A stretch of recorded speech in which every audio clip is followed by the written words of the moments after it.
Há muitos comediantes que se autodenominam anões, não o sendo. Uma forma de sacarem piadas, mas não são oficialmente anões. Imaginando um mundo em que realmente os anões iam para a sucata, desapareciam os anões. O que é que poderia acontecer? Esses potenciais anões, que sempre disseram que eram anões, tinham uma oportunidade para serem anões.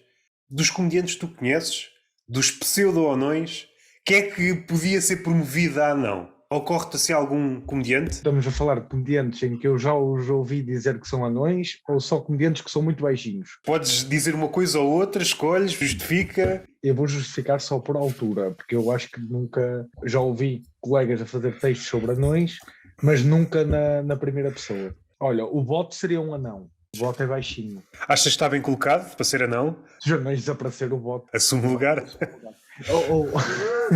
Ou então, peraí. Se o raciocínio for, então, em vez de os anões vão para a sucata e não há mais anões, também vai o termo anão. O termo anão deixa de existir. O conceito de anão deixa de existir.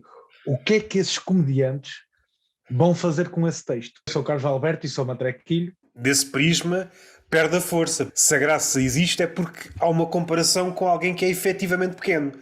Tem que haver uma referência.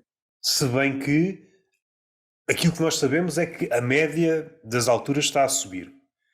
Por acaso não sei qual é a medida a partir da qual uma pessoa pode ser considerada anão. Atenção que não tem só a ver com a altura, tem a ver mesmo com ser diagnosticado nanismo, porque tu podes ser baixo por vários motivos. Tu és anão se realmente tiveres o que provocou tu seres baixo é teres aquela doença. É uma pessoa que à partida não tem características de anão, mas tem uma altura de anão. Vamos supor que a pessoa só tem 1 metro. Queria fugir à questão que os anões são todos iguais, é isso que nós estamos a tentar fazer agora. Não, vamos pôr este cenário. Não tem características de anão no sentido médico do termo. É um hobbit, tem 1 metro. Pessoas a chamarem na rua, ali vai o anão. E aquele que não se identifica como anão, desculpa, eu não sou anão. A medicina diz que eu não sou anão. A sociedade não quer saber. Tu tens 1 metro. Eu sempre com um atestado médico no bolso. Não, eu não sou anão. A ir ao programa da Júlia, a fazer lives para o Instagram, a dizer que a sociedade, o julgado, a chama de anão e ele não é anão. Faças o que fizeres, se tiveres 1 metro, és anão, desculpa lá. Há uma altura a partir da qual, sejas ou não sejas anão, és anão para a sociedade. Que nome é que a sociedade, tipo, é só chamar baixinho? Depois funciona como comparação. O Zé tem 1,50 m, é baixinho. Não, tu tens 1,20 m. Tu já não és baixinho. Tu já és outra coisa. Mas eu tenho aqui o papel do médico. Não sou anão. Não, desculpa lá, tu és o anão. Não quero saber. Não quero saber. Fosses para o Barcelona e eles te dessem hormonas, safa. Quem não tem uma mão é maneta, certo? Mas será sempre maneta. Quer tu percas a mão, quer nasças sem a mão. Isso também é um bom tópico. É sempre maneta, mas e se puser uma prótese de tal forma idêntica à mão natural, se a pessoa estiver sempre acompanhada da prótese, será que ainda podemos chamar maneta à pessoa? É que já é outra coisa. Viste a pessoa sempre maneta, destituída de braço. Depois de repente, compra uma prótese. Uma prótese é só um chapéu do coto. Mesma coisa com careca. O careca é careca. É isso, mas continua a ser careca. Continua a ser careca, mas... Tu só não sabes. Pois, mas tu não sabes, ele pode ser cabeludo por baixo do chapéu.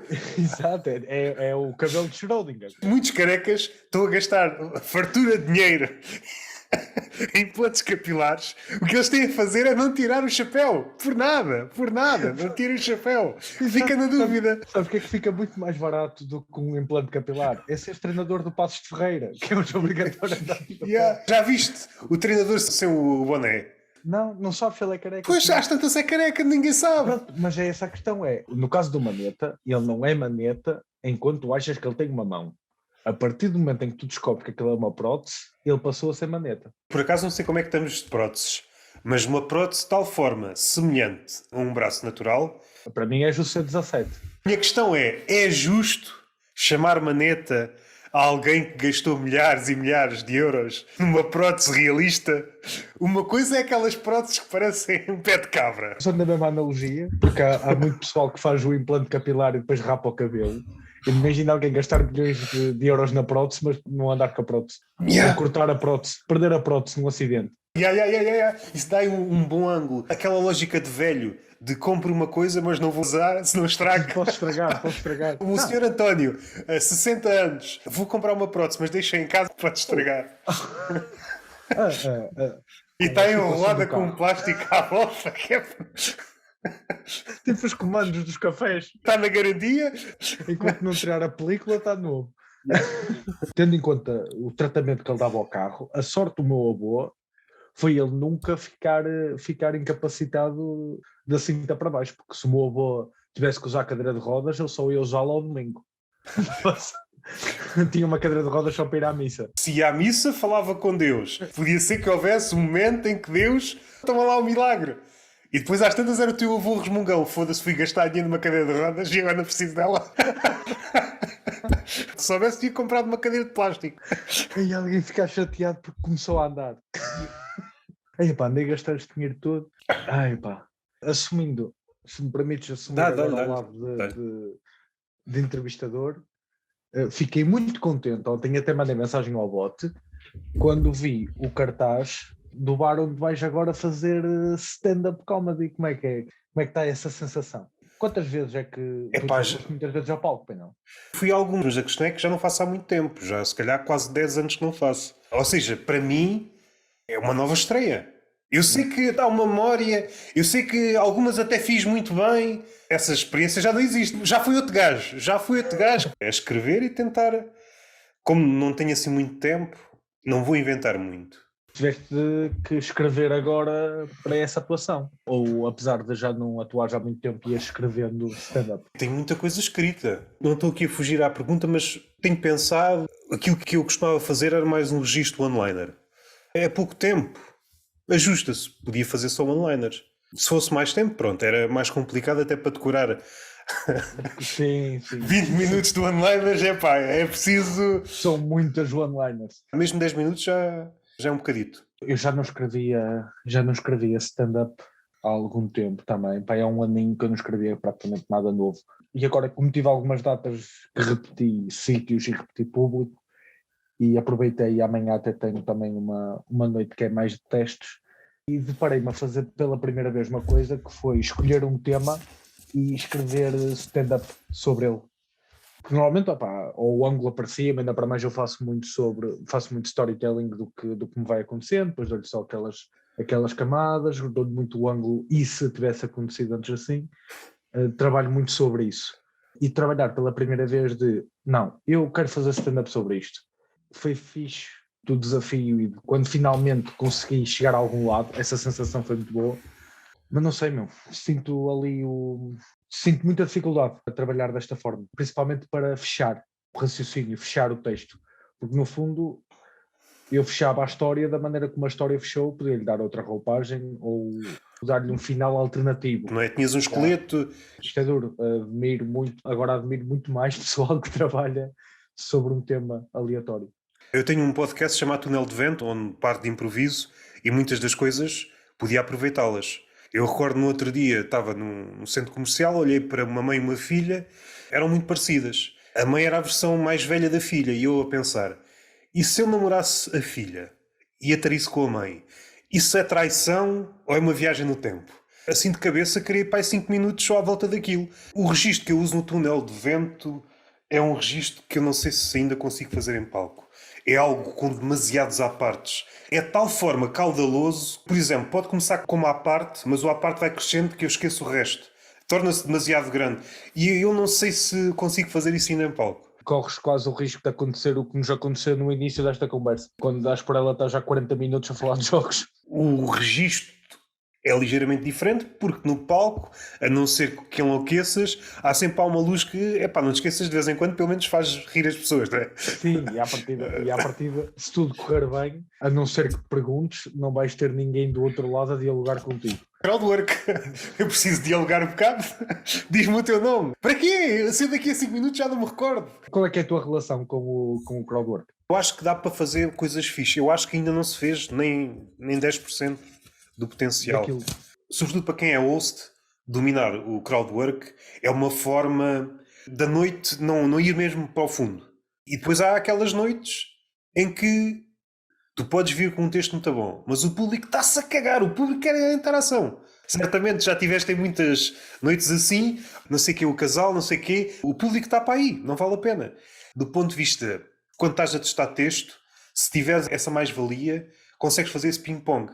Testas uma piada, aquilo não corre tão bem, crowdwork, levantas o público, voltas para o texto, para o teste. Contudo, eu acho que ainda não se faz como deve ser.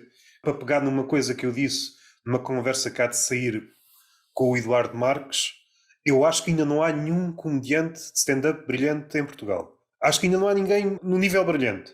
Pessoas boas, muito boas, mas um brilhante que tu digas nada a apontar, ainda não existe. Perfeito em todas as áreas. Percebes? O texto, nada a apontar, os ângulos, mesmo um texto batido, ele consegue dar uma volta, vai não sei para onde, consegue ir para o público, consegue entrar, consegue... Se tiver um comediante a ver, o que é que ele está a fazer? É claro que o público não é o comediante, não é? Essa sensação de, epá, nem sei o que é que o gajo está a fazer. E às vezes noto que, epá, o ângulo já vi, a abordagem já vi, a punch já vi, a setup já vi, a abordagem ao público já vi, epá, nada resulta e temos que pegar nas coisas já experimentadas, mas... Acho a ferramenta do crowdwork extremamente útil e até precisa às vezes, como tu disseste. Às vezes em noites que é preciso quase tirar a ferros, pode ser um quebra-gelo muito bom e principalmente para o pessoal que é MC. Primeiro porque é difícil, se tiveres numa casa recorrente em que és sempre o MC, ou consegues criar bom texto todas as semanas e nesse caso és brilhante, ou então vais ter que acabar por recorrer a isso. E é ainda hoje uma falha que eu assumo na minha performance, é o crowdwork. Fujo sempre, sinto-me completamente desconfortável no crowdwork. Completamente desconfortável. O quê? Da reação? Tens esse medo? Porque, opá, eu não sei, está fora do meu controle. Eu não sei exatamente o que é que vou dizer a seguir.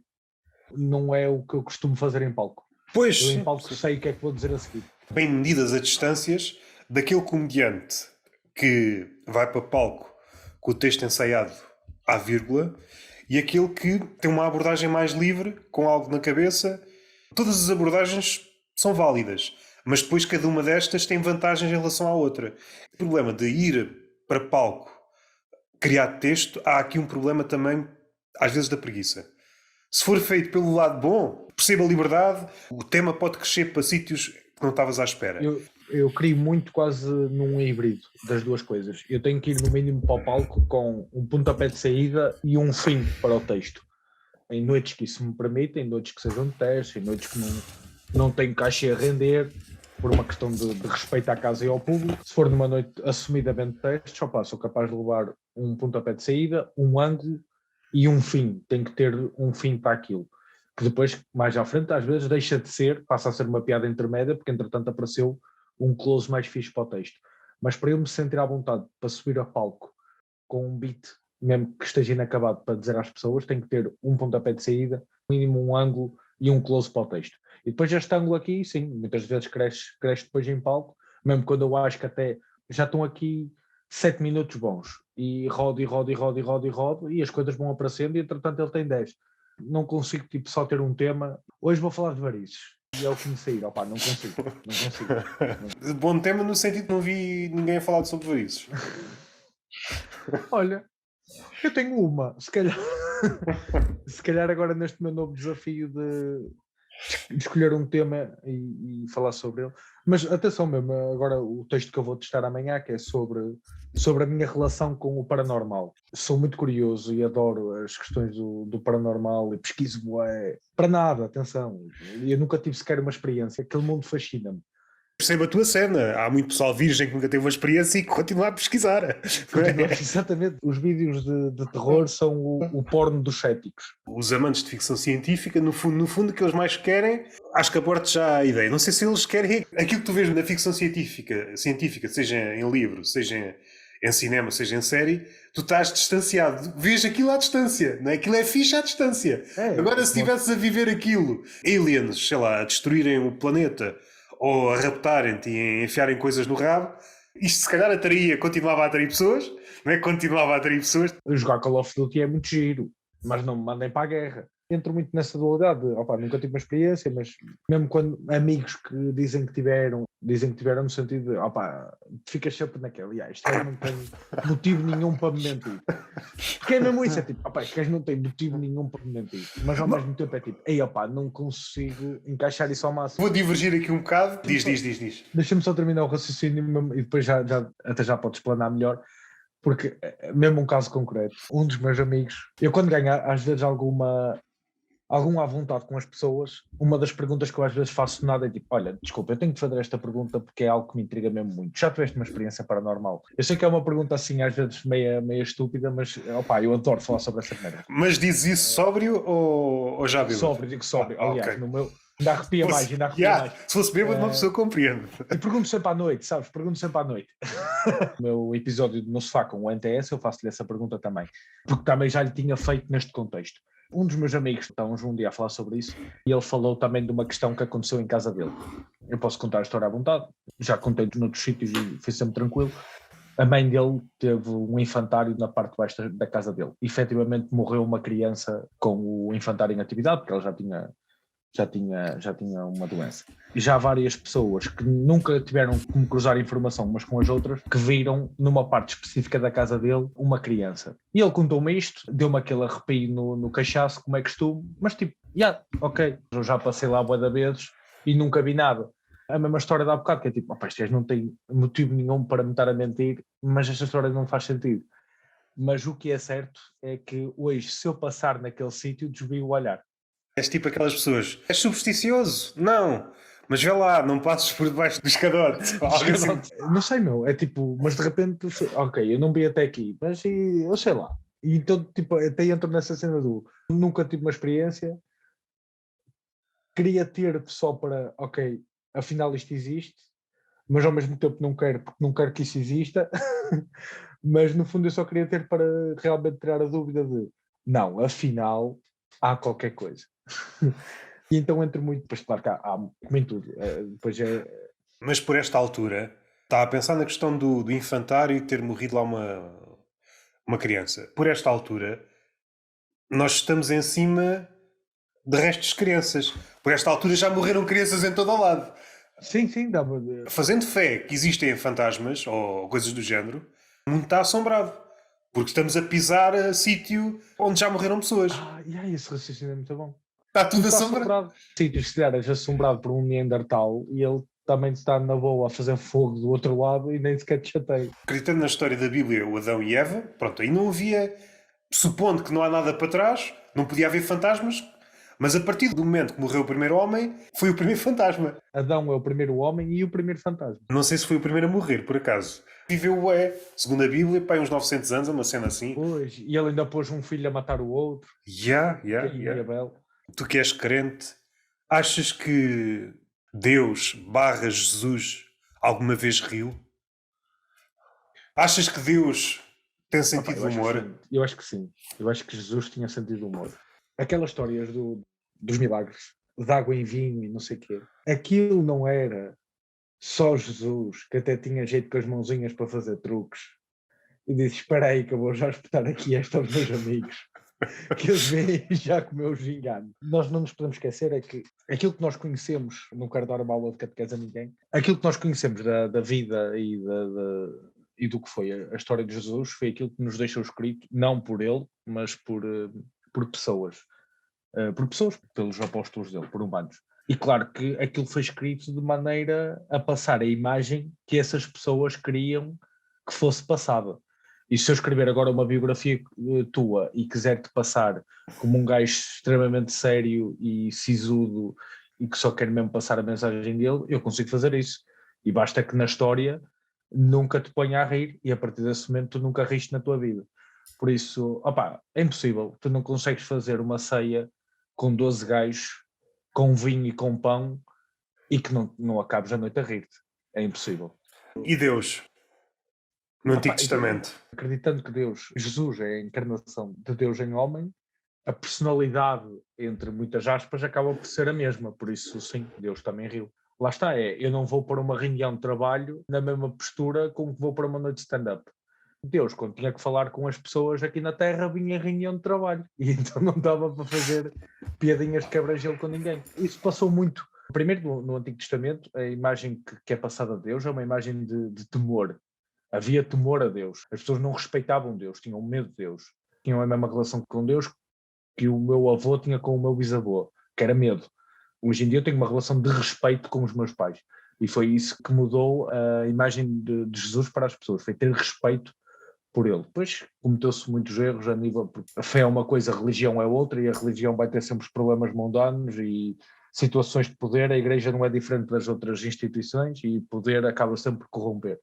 Mas eu tenho uma relação de respeito pelos meus pais. Sim, eles têm um certo poder sobre mim, mas eu também os respeito porque já os vi na fragilidade, já os vi a rir, já os vi a chorar, já os vi felizes, já os vi tristes.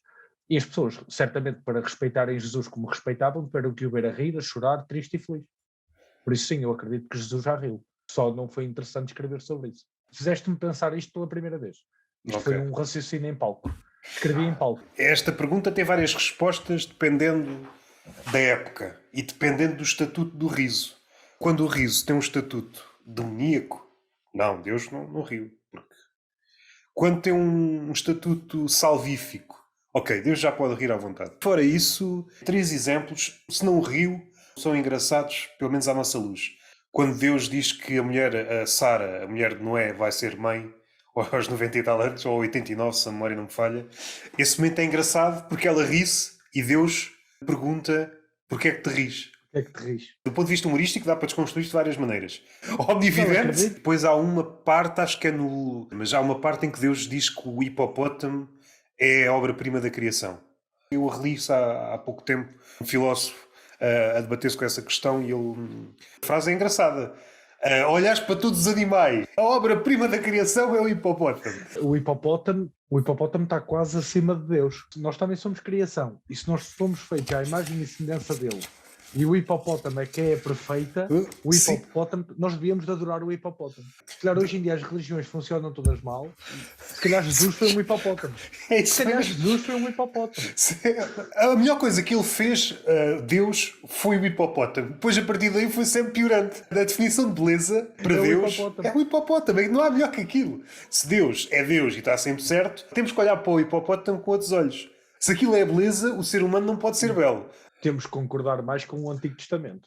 Porque o hipopótamo é muito filha da puta. Mais agressivo, mais territoriais e mais violento. O primeiro hipopótamo ficou ao corrente das palavras de Deus e ficou todo gabarola, sua obra-prima da criação. E depois daí para a frente, toda a gente esqueceu desta merda. Por isso, quando vê o homem, quer matá-lo. Olha este aqui armados. Está o tratador no Jardim Zoológico a atirar melancias para o hipopótamo.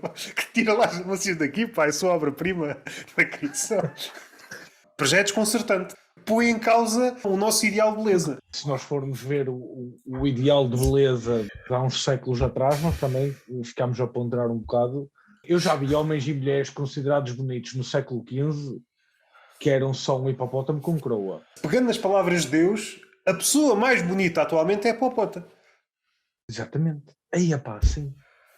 A Popota devia ser a Miss Universo todos os anos. O dono da Sonai... Filho do Belmir, não é? Agora não sei... Sim, agora deve ser o filho. O Belmir Júnior deve ter lido essa passagem e disse, para lá, que a gente acaba já com a Leopoldina e vamos ficar aqui com a Popota. Que agora é que nós vamos vender que nem pisinhos quentes. O raciocínio até pode, acreditando que Deus era esse ser que devíamos temer e que se não cumpríssemos a palavra dele vinha um dilúvio ou uma praga de gafanhotos, o humano, se calhar, quando olhou para o hipopótamo, disse, caralho, isto parece Deus. Porque isto mata toda a gente se a gente não fizer a vontade dele. O raciocínio pode ter sido ao contrário também. Pode ser essa lógica. Depois, tem outra coisa. Epá, isto é quase um ângulo para stand-up também. A Bíblia sofre de um fenómeno também de tipo os filmes americanos. Na Bíblia, o planeta Terra é Palestina. O que acontece na Palestina é o mundo. E nos filmes, o que acontece na América é o mundo. Os ETs nunca visitam Portugal. Visitam sempre o Pentágono. Ali era igual. Só que um pequeno à parte, supondo que os ETs existem e supondo que os ETs, eles estão a ver os filmes, bom, a Terra é só os Estados Unidos. Chegam a Portugal, já chegámos aos Estados Unidos, não, isto não é como aos filmes. Dou a volta. Outro exemplo é o livro de Jonas, a parte final, onde o Jonas está, pois consoante as versões da Bíblia, sentada à sombra de qualquer coisa, uns dizem que é uma abobreira, outros dizem que é não sei o quê, e está a ver, salvo erro, a cidade de Nínive a arder. Está desolado. Este momento também é muito engraçado, porque o livro de Jonas conta Jonas a tentar fugir de Deus, larga-me que eu já não Estou posso farto, contigo, pá. cara. É engolido de um bicho qualquer, uma baleia, ou seja o que for. Não lhe interessa se aquilo arde, se não arde. E Deus está lá, está a ver aqui, a apreciar aqui. Oh Deus, estou farto destes jogos sem fronteiras versão mundo, pá, deixa-me, estou farto de testes, meu, deixa-me estar sossegado, quero gozar a reforma agora. Mas sim, opá, isso é sempre o erro de, claro que isto depois pode ser usado mesmo contra crentes, a Bíblia não pode ser levada à letra, e então nós também só usamos aquilo que nos interessa, claro que sim. Em momento algum a minha fé tem sido abalada. Contudo, reconhecer-me como parte integrante da Igreja, como instituição e como religião, claro, cada vez fica mais difícil defender o indefensável. Claro que tento sempre fazer quase aqui uma luta interior de Jesus também morreu porque lutou contra a sua própria Igreja, não é? Porque não nos esqueçamos que Jesus não era cristão, porque é uma religião que só aparece depois da morte e ressurreição dele. Era judeu e foi morto por lutar contra já a corrupção que havia na altura dentro do fenómeno da igreja. Tento quase ter essa luta interior também de, opá, pronto, vou tentar fazer a minha parte para tentar mudar o que é possível mudar, mas cada vez fica mais difícil identificar-me com certas coisas que nada tem a ver com aquilo que eu acredito e que me foi ensinado. Não digo criar a minha religião ou criar aqui uma religião faquir, que já existem religiões que chegam, cada vez me consigo identificar menos com isso e é quase aqui uma luta interior. Agora, os valores e a fé mantém-se, digo sem qualquer tipo de vergonha ou problema, mas também no que tenho que meter o dedo na ferida, ponho e assumo todos os problemas que há, de pedofilia, os de corrupção, sei lá, tudo o que é mundano. A fé foi uma coisa e a religião será, desde a junta de freguesia mais pequena do país até à maior instituição ou à maior religião, a corrupção infelizmente está lá. Agora cabe a quem está dentro tentar lutar contra ela. É isso que eu vou tentando fazer, mas é uma luta muito, muito difícil. Muito difícil. Um livro aqui ao lado e ainda não comecei a ler. Os Evangelhos Apócrifos. Aquilo que não ficou na Bíblia, aquilo que antes estava e depois foi retirado após o concílio. Não são os canónicos. Eu já tinha lido um livro, um historiador, a história do preto, a história do azul, amarelo, verde, vermelho. Acho que são esses 5, se a memória não me falha. Já não sei em qual, mas há um em que ele fala de uma história segundo a qual Jesus, houve um período da juventude dele, eu já não sei citar a fonte, ele foi tintureiro, ou seja, teve a tingir roupa, e até faz sentido porque era uma das atividades com mais saída na altura. Certamente com mais saída, e não devia de haver assim tanta mão de obra qualificada. Se ele fosse influencer, abria uma linha de merchandising. Qual é que era o nome? Não te lembras agora do escritor, pai não? Por acaso eu tenho aqui o livro aqui. Vamos lhe chamar Henrique. A sua página do Instagram é Henrique Clothes, uma página de camisolas de futebol rafadas. De certeza, de certeza. E tu não podes seguir uma, meu. Tu cometes o erro de seguir uma página dessas. Eu acho que é uma lógica que se adapta a tudo. Tu segues qualquer cena, de repente, seja o Instagram, seja outra rede social, o quê? Este gajo gosta deste tema? Vamos inundá-lo com esta merda! Principalmente o algoritmo do TikTok. O TikTok. Se calhar tu no TikTok veja um vídeo até ao fim, só por curiosidade de um tema qualquer, que tu até nem estás muito interessado, rebentaste com o teu algoritmo. O TikTok tem o síndrome de mãe, que é quando tu dizes à tua mãe de ei pá, é tempo que tu não fazes aquela massa de frango. Fodeu, vais ter 2 meses que só vais comer massa de frango. Que ela vai-te fazer a massa de frango todos os dias. O TikTok é igual. Ai, tu viste este vídeo dos 5 melhores passos da Premier League? Então pega lá, que agora só vais ter futebol no teu TikTok. Cada vez ainda se limita mais a bolha. As redes sociais já tinham uma bolha, essa bolha então cada vez é mais encurtada. A forma como nós estamos nas redes sociais é sempre uma forma já muito reativa. Até que ponto é que as nossas escolhas são verdadeiramente nossas escolhas e não estamos já condicionados por merdas que apareceram há dias nos thumbnails ao lado e aquilo ficou na memória e agora, pá, apetece-me ver aquilo. Não te apetece nada. Viste aquilo tantas vezes a passar ao lado que agora achas que sim. Por isso fica difícil. É como os tops da Netflix e do recomendado para si. Pá, eu tenho uns gostos muito diferentes no que toca a séries e a filmes, muito diferentes dos da minha namorada. O nosso recomendado para si é igual. é baseado com aquilo que tu queres que eu veja. Tu queres que esse conteúdo seja falado e seja viral e vais dá-lo a toda a gente. E agora vais ver quem é que pesca e quem é que não pesca, porque o recomendado para si vai ser sempre a mesma coisa. Pode variar ali um bocadinho, mas eles dão sempre as mesmas coisas. Também pode ser aplicado, sei lá, anúncios de Facebook. Não há nada que me atice o interesse e me faça sair de casa, vou comprar isto. Mas houve uma altura em que eu comprei um curso online. És capaz no Facebook nunca compraste esta papaya que resolve todas as suas doenças. Veja, este homem comeu esta papaya e veja como é que ele está agora. Epá, nunca me apareceu se não tinha comprado. Parece-me irresistível. Eu mando-te uma caixa para o Algarve, que eu tenho 174 aqui paradas em casa. O telemóvel está a ouvir esta conversa. Quando for abrir, vou papar com anúncios de papaias.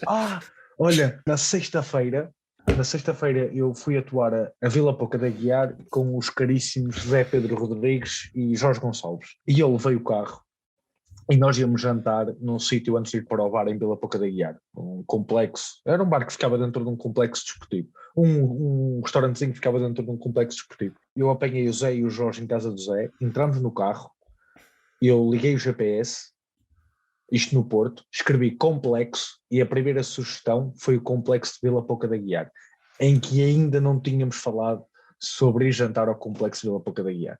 Complexo. E o Zé, olha, é esse, o primeiro. E eu, como assim? Acho que ainda não dissemos Vila Pouca da Guiar.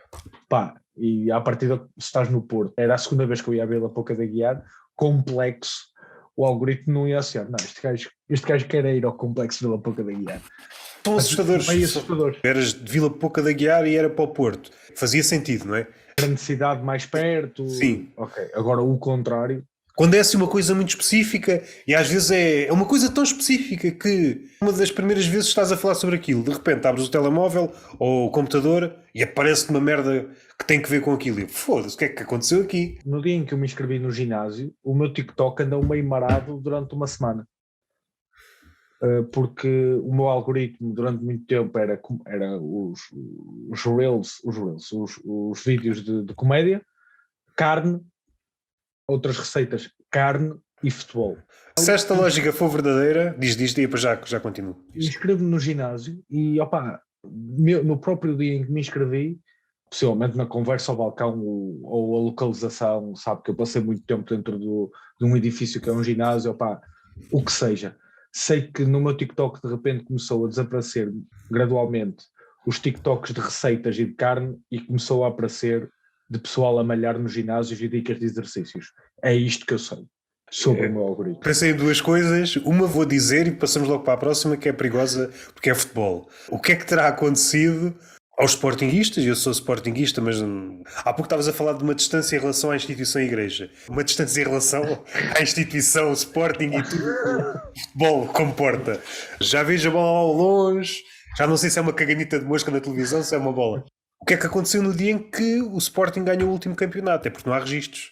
Ia já às redes sociais, não fiz o feed de TikTok que achava que não tinha material para te dar, aparecia, desculpe pelo erro, estamos a processar material, é vídeos gerados por inteligência artificial, vias um coelho com uma t-shirt de Sporting a tentar marcar gol.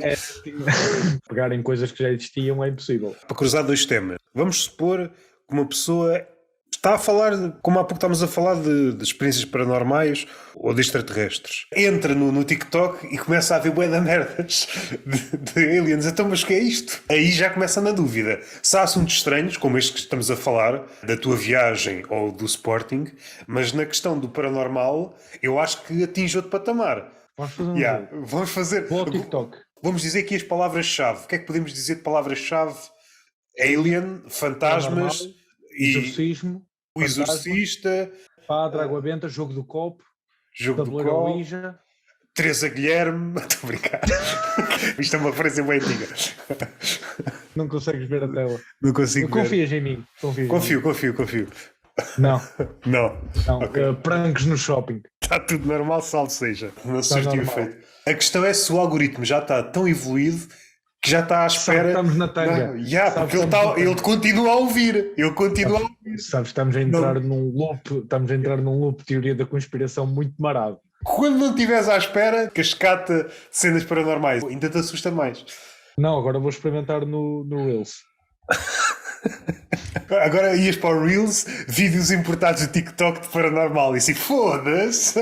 Continuam a ouvir, isto Não. é mesmo cabeça de teórico da conspiração. Então o que me estás a dizer o que estamos a dizer é, se eu tivesse feito este jogo sem ter dito nada, depois da nossa conversa, eu ia apanhar paranormal no meu TikTok. É isso mesmo. Há lá uma parte do algoritmo que é, ele não pode estar consciente do que está a dizer. De vamos lá ver o TikTok, ver se aquilo funciona. Não mostra. Há de mostrar mais à frente. Não me espanta. Não me espanta.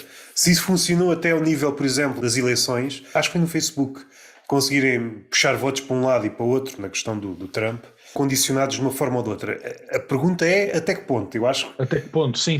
eu acho que não há dúvidas de que estamos a ser puxados para um lado ou para o outro. Sim, a questão é, eles conseguem influenciar até um certo ponto, depois vai depender de ti e das tuas convicções e de que forma é que tu também te deixas ir ou não. Agora, queres influenciar todos os dias, és. Mas olha, que atenção que no YouTube, abri o YouTube, e o primeiro vídeo recomendado do YouTube, coisas assustadoras contadas por funcionários da Disney. Um vídeo que tem um ano. Olha, pode ir lá dar, pode não ser a primeira coisa. Olha, atualizei e apareceu-me coisas assustadoras que aconteceram enquanto as pessoas estavam sozinhas. Está a afinar. Manuel Luís Goixa versus Cristina. Agora está mesmo no paranormal. Sim, tendo em conta o meu algoritmo está um bocado paranormal. Para fechar esse tema do paranormal, o que é que há bocado disseste? Queres, mas não queres, mas em acontecendo, o que é que preferias? Descobrir a existência, vá, de um fantasma ou algo do género, de alguma figura assim estranha, género vampiro ou coisa do género, de vida extraterrestre. Se pudesses escolher, o que é que querias? Com o espírito. O outro lado, vamos lhe chamar assim. Só porque é o que me fascina mais no mundo do quase cinematográfico, é quase só por causa disso. De resto, qualquer uma dessas seria horrível de me deparar. Só que um lobisomem à partida ia-me matar na certa. Estás a ser um bocado preconceituoso. Essa é a imagem que passa nos filmes. Podia só querer falar. Um lobisomem, se quisesse, matava-me. Um alien, se quisesse, matava-me. O fantasma, posso ter a sorte de encontrar a minha avó. Acho que é mais fácil, por esta altura, tendo em conta as pessoas que já morreram desde o início, é mais fácil ganhar os Euromilhões do que encontrares a tua avó enquanto fantasma. Segundo a teoria, os fantasmas que tu vês são as tais almas perdidas e esse tipo de merdas. Tu só os vês porque eles se querem mostrar. E a minha avó pode ter algum interesse em se querer mostrar. Para dizer, ei, então, Anete, como é que estás?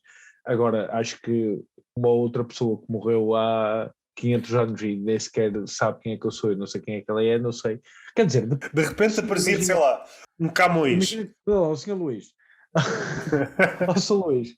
Aquela história de que você morreu agarrado ao livro, a sua pala, isso é só estético ou não tem mesmo olho? O que é que aconteceu? Preciso de respostas. Porque aquilo que eu também acho graça, e é aí que eu depois entro na dualidade de conseguir realmente acreditar ou não, é, eu viajei no passado e consegui falar com não sei quem. Está bem, e o que é que ele disse? Não posso dizer. É como a história de Fátima. É tipo, Nossa Senhora deu-me 3 segredos. E quais é que são? Ui, é segredo. Está bem. Dona Lúcia, você vai-me dizer que aquilo que as vizinhas lhe contam, você guarda os segredos todos. Não. Dá-me sempre dificuldade em acreditar. O que eu acho estranho, se tivesses contacto com um fantasma, supondo que não era a tua avó, que perguntas é que farias? 2, 3 perguntas. Tivesse a oportunidade. Olá, Sr. João Faquir. E é só para avisar que é 5 minutos. Depois tem que ir à minha vida, barra morte. Tem direito a 3 questões. Em vez de ser 3 desejos, é 3 questões. 3 questões. Primeiro, perguntava o porquê. Porquê é que vieste falar comigo? Depois, claro que perguntava, acho que toda a gente iria perguntar que é, como é que é desse lado, se é que há um outro lado, que nós não sabemos nada, há vários tipos de teorias sobre outras dimensões, teoria das cordas ou outra teoria qualquer. Quem sabe se eles não estão mesmo aqui, só não se estão a mostrar. Queria saber, então, mas qual é que foi o processo? Morrestes e depois? O que é que aconteceu? Conta-me, o que é que aconteceu até aqui? E a outra seria... Qual é que é a sensação mesmo do último suspiro, da morte? Porque, tendo em conta que foi um fantasma que veio falar comigo, ele passou para outro plano ou está noutro espectro. Mas houve um momento em que ele soltou. Claro que ele depois pode me dizer, olha, é que me adormecer, e nenhum de nós se lembra quando é que adormeceu. Do ponto de vista humorístico ainda era mais engraçado. Falaste com alguém que te podia esclarecer. Mesmo esse não te consegue esclarecer. Foda-se, cara. Estou a fazer tal texto de stand-up sobre isto do paranormal. Cheguei a um raciocínio que acho que é muito engraçado. Que é a forma como tu tens de comunicar com o outro lado. Que é, tens o jogo do copo, o tabuleiro, esse tipo de coisas. E repara, eu nunca vou conseguir contactar com a minha avó. Porque a minha avó morreu analfabeta. Como é que eu vou fazer o jogo do copo com a minha avó? Ou a minha avó tem um tradutor, ou vai sair interferência. Sabe, a minha avó tem que estar lá com outro espírito. Pergunta-lhe. O outro espírito está a dar troca. Olha, pergunta-lhe como é que está não sei o quê. E ela fazer uma outra pergunta qualquer. A dizer, vais morrer em 2027. Para não assustar. Pegando nessa lógica, muita malta já deixou de utilizar letras, usa emojis. Daqui a 20 ou 30 anos, o jogo do copo é só com emojis. Mas também, se calhar, já vai sendo a altura de atualizar. Tu achas que vamos chegar algum dia a uma língua universal em que vamos falar todos a mesma língua? Nós vamos caminhando para um processo de globalização. Claro que depois disto aqui acaba sempre por rebentar. Quando achávamos que estávamos a caminhar para... Sempre que achamos que estamos a caminhar para uma coisa mais una, surge uma guerra qualquer e as guerras são sempre entre território e entre povo. Mas achas que vamos chegar um dia a uma só língua? Para criar uma nova vai ser um barbicaz do caralho. Eu acho que vai chegar, mas não é pela via mais agradável. Vai ser uma língua que só a custo é que vamos chamar língua. É mais um regresso à animalidade. Várias tentativas de criar uma... Não recorrendo aos exemplos, seja da Bíblia, seja outros textos mais antigos, mas o latim foi uma dessas tentativas. O francês, até certo ponto, também. Atualmente é o inglês. O que tu podes pensar é quando é que cessa o império no que diz respeito à língua do inglês. Será que vai chegar um ponto em que o inglês deixa de ser considerada esta língua que, em princípio, pode vir a ser universal? Pode chegar. Basta cair meia dúzia de bombas em certos sítios. Há certas línguas, pensando no mandarim, é possível um mundo em que o mandarim, não no sentido mais chinês ou mais, mas espalhada por todo o mundo. Agora, a nossa distância parece difícil, porque é uma língua... Eu acho que poderemos chegar a uma, e para isso até quase que já caminhamos, que é ter uma segunda língua universal. E aí, se calhar, o inglês torna-se o mais fácil neste momento para caminhar para aí. Ou seja, tu automaticamente, para conseguires quase sobreviver no mundo, vais ter que falar a tua língua para resolveres os teus problemas internos. E depois, para um processo de globalização, falas uma segunda língua, porque a verdade é que, imagina, se toda a gente no mundo falasse inglês como segunda língua, ou seja, até podes nem falar fluentemente, mas safas-te no inglês, para resolver problemas a nível de viagens e tudo mais, e, sei lá, pões ao clientes com situações de empresas e tudo mais, pá, isto facilitava de caralho, não? Isto facilitava de caralho. De repente toda a gente fala minimamente uma língua, só uma. Isso era bom para o pessoal que faz stand-up. Podia fazer stand-up em todo lado. A pior, bem, à nossa escala há de haver línguas ainda piores. Português de Portugal é a pior merda. Não consegues exportar a tua cena para lá nenhum. Sim, nós não temos noção que para o resto do mundo as pessoas acham que nós somos meios russos, meios ucranianos. Nós fechamos muitas vogais, carregamos muito nos R's e nos S's e fica aqui e as pessoas não nos entendem. E depois é isso que tu dizes, nem o brasileiro nos entende. Nós entendemos mais facilmente o brasileiro que o brasileiro nos entende a nós. Ou seja, o nosso mercado, no que depende da língua, o nosso mercado vai estar sempre fechado ao nosso país. Não tinha pensado na altura, mas se calhar é uma boa altura para pensar. Lembras-te daquela notícia dos pais, os professores também, muito alarmados, que os putos andam a ver youtubers brasileiros e não sei quê.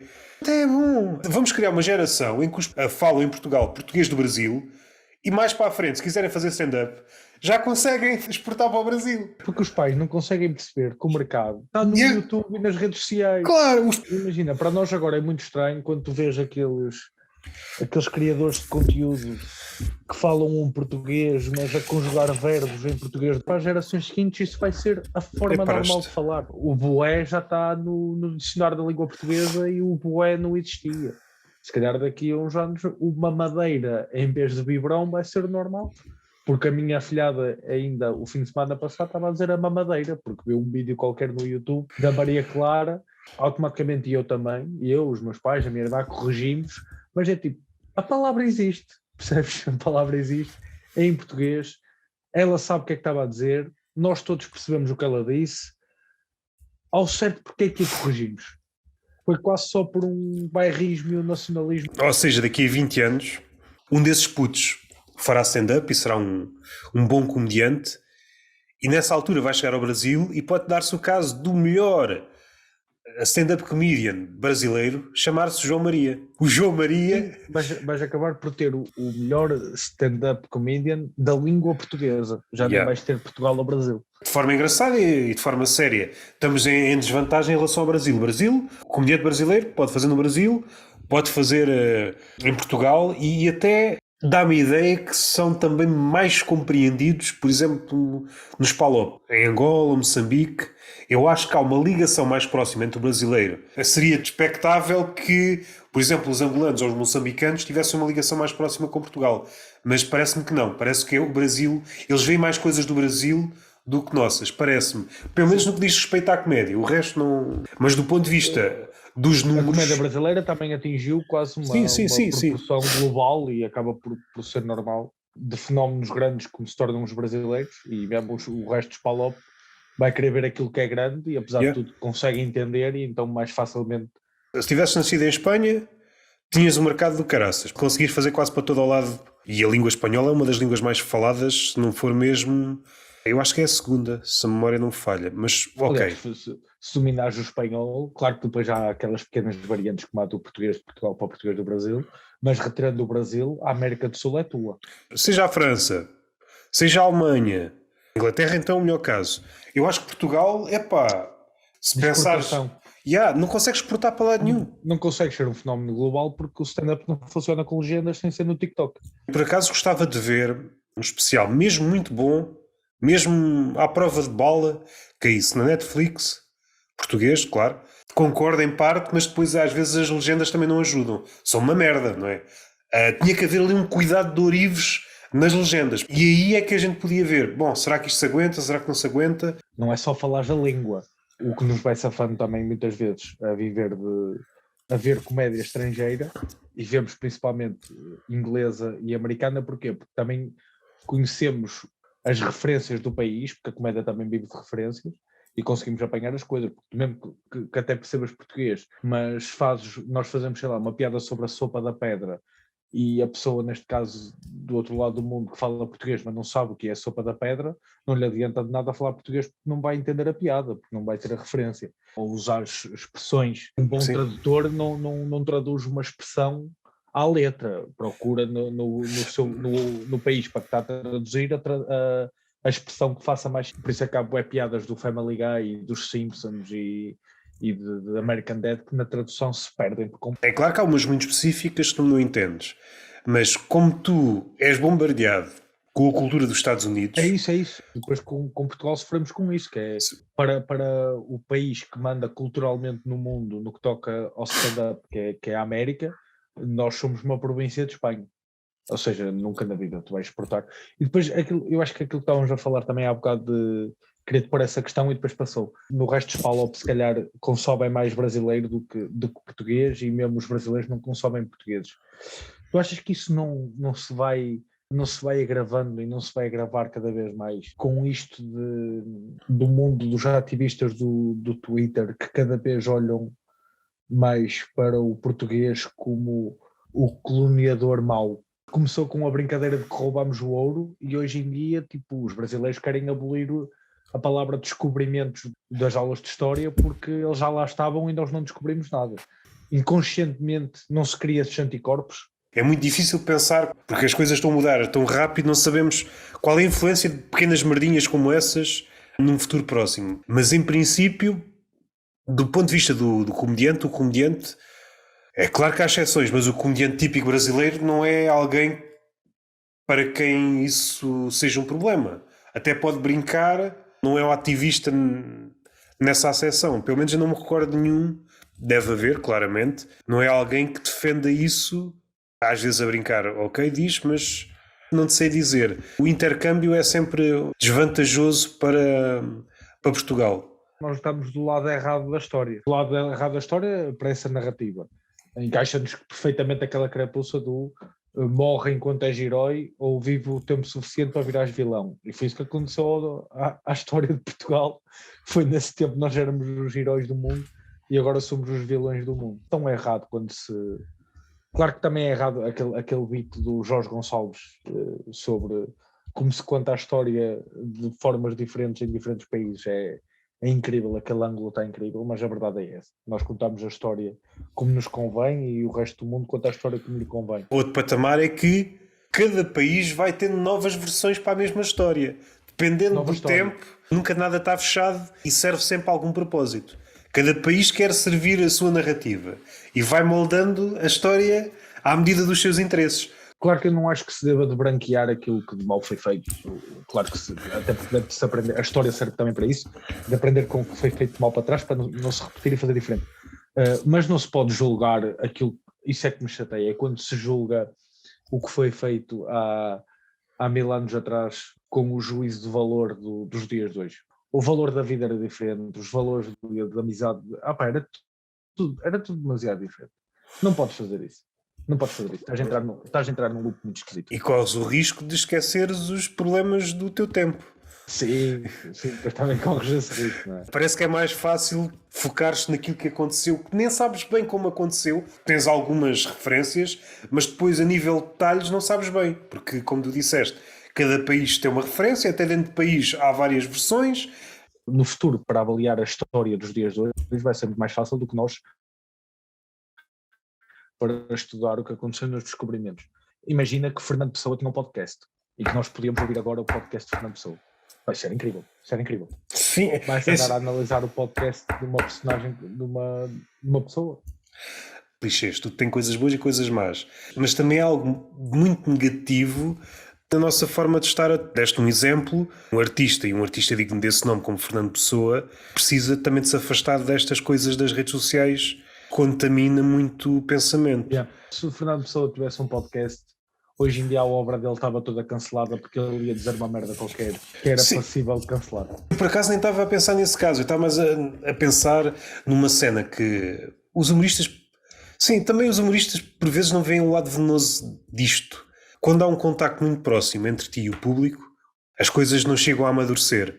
E no caso de um poeta, imagina que ele mostrava num podcast, olha, tenho aqui este é o esboço do poema, mostrava, depois recebia críticas, às tantas nunca chegava ao limite daquilo que podia ter sido enquanto poeta, e naquele caso em que o poema nunca tinha chegado ao máximo. Estar a ser constantemente influenciado pela ótica de alguém. Eu percebo, por exemplo, no stand-up, quando está em palco, há aqui uma ligação entre o comediante e o público. Há momentos em que o comediante barra artista deve ter uma distância. A mão que está a fazer as coisas, a escrever... Estou a deixar-te ouvir. Vou pôr aqui um raciocínio para nós tentarmos fazer em cima da mesa. Que personagem histórica é que tu achas, e aqui vale tudo, que personagem histórica pré-stand-up é que tu achas que podia ter dado um bom stand-up comedian? Vale tudo. Vale tudo. Dissemos o nome, pronto, é aquele que está presente na memória. Eu acho que Fernando Pessoa por acaso dava. Mas esquecendo esse exemplo, que é fácil, foi dado. Fernando Pessoa poderia ser uma personagem... Ok, mas vamos esquecer porque acho que esse é fácil. Esse tem tantas pessoas que passa a brincadeira dentro dele. Eu acho que uma personagem que daria o Sócrates. Não o político, mas o grego. Sim, sério. Mas imagina, Fernando Pessoa tinha uma cena fixe. Fernando Pessoa podia estar a rolar 4 solos diferentes ao mesmo tempo, na mesma digressão. Não, um ano lembrava-se, apetece-me fazer 130 solos no ano. E o pessoal, foda-se, ainda dizem que os brasileiros trabalham muito. Chupa Afonso Padilha. Sim, o pessoal, foda-se, 130 solos. Eu, Dom Afonso Henriques, dava um comediante estilo Bill Burr. Só um gajo muito chateado com toda a gente. Até com a mãe. Há algum registro? Algum cronista da época tenha registado? Não tenho nada diálogos dele ou coisas para perceber. Não consigo perceber a figura que era. Eu estou-me a basear, até nem era chateado, nem era assim revoltado ou chateado, era só. A mãe mereceu. Teve só coragem de fazer aquilo que nós não tivemos. Eu acho que os grandes oradores acho que podiam fazer stand-up. Jesus Cristo também acho que podia fazer se quisesse. Acho que Buda seria muito engraçado. Aquele Calmeirão claramente ia fazer stand-up sentado. Em pós-lotes e que se foda. E o pessoal já na segunda ou na terceira fila já não o via. Só via tipo uma careca.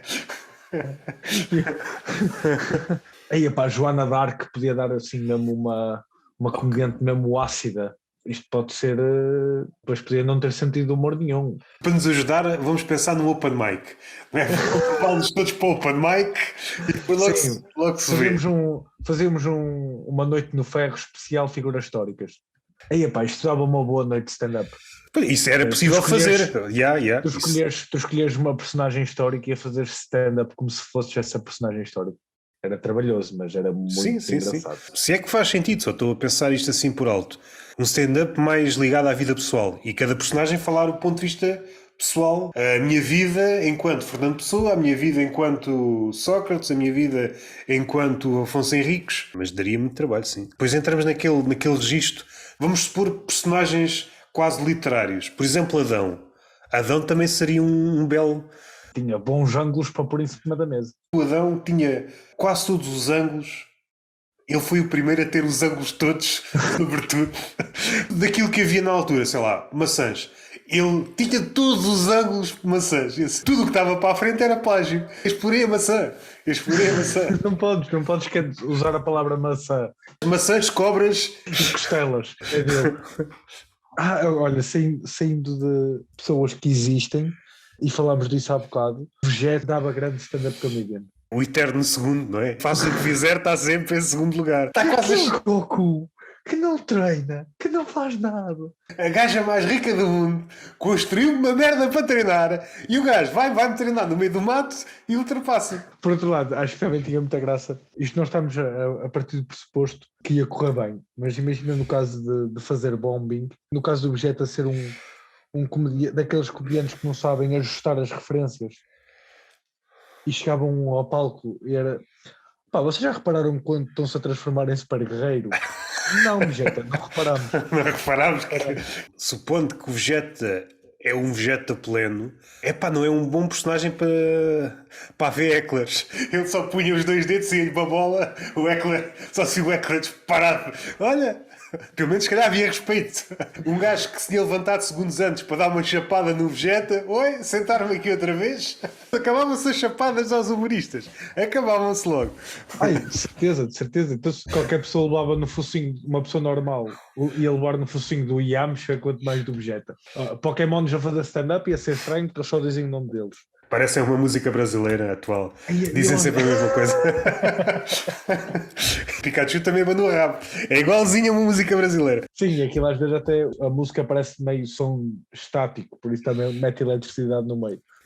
Vi um meme, ou um meme, como cada pessoa quiser, é quase o ovo e a galinha dos Pokémons, e aquilo deixou-me a pensar que é, os Pokémons repetem sempre o seu nome porque é o seu nome, ou eles têm aquele nome porque é a palavra que estou sempre a repetir.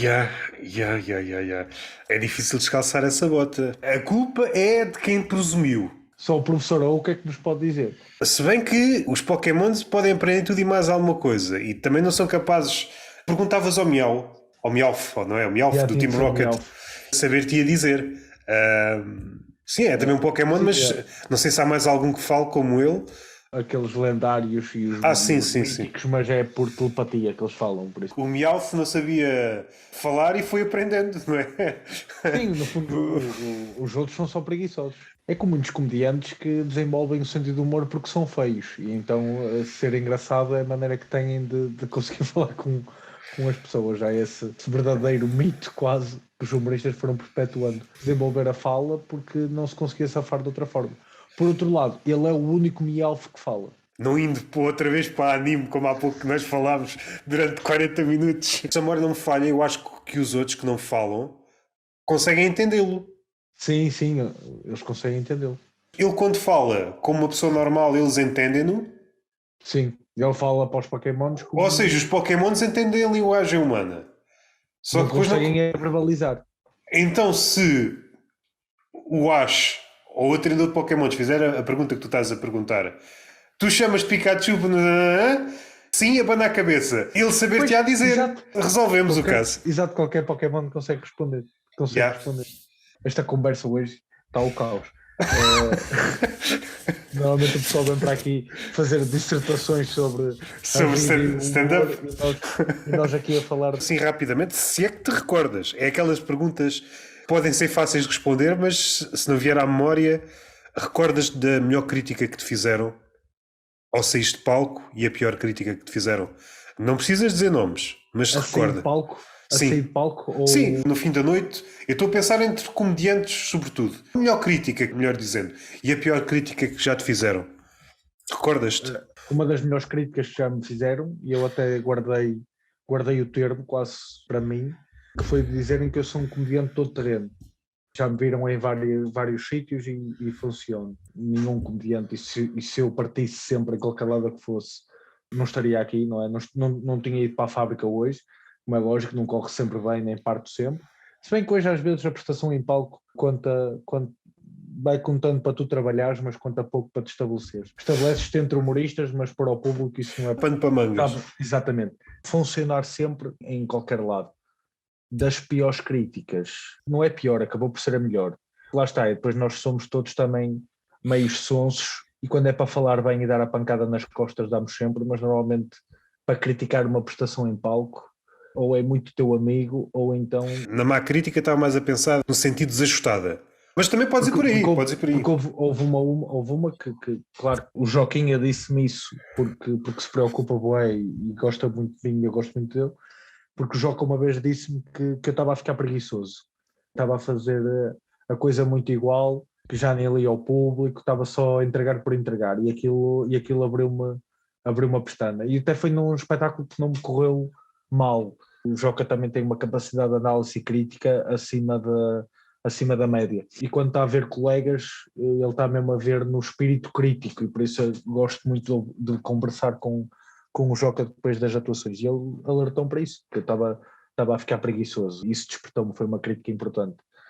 De resto, sei lá, agora que comediante, e ainda bem, que comediantes aparecem quase que como que cogumelos.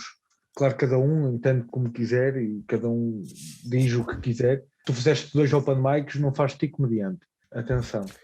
É 50. Sim, mas começa de facto a aparecer uma linguagem e uma forma de entregar e de falar, uma forma quase como o Carlos Contente, como o João Pedro Pereira, que eu não tenho, que aquele público dos 20 e dos 20 e pouco e para baixo também, que atenção, eu rio muito com os dois, mas eu não consigo entregar aquilo, eu não consigo ser aquilo em palco porque não é aquilo que eu sou, a forma de comunicar e a forma de falar e até as expressões que são usadas, e para esse público aquilo é ouro, e eu depois já sou meio datado. Sinto essa crítica por parte do público, de repente, apesar da minha idade eu estar mais perto deles, a minha performance está mais perto do Rocha e do Pedro Neves. Percebo. E apesar de, é isso também depois que me permite eu ser um comediante todo terreno, mas ao mesmo tempo, para um certo, aquilo que eu vou sentindo agora, é que para uma certa, e que é um público muito emergente e muito importante neste momento no stand-up, ainda para mais porque é um público que está quase a ser educado desde o início, mas que eu já não consigo falar tão bem para esse pessoal. De repente sou datado, sou meio quase cringe para esse pessoal, porque de repente não tenho aquela ginga e não saco daqueles temas assim meios...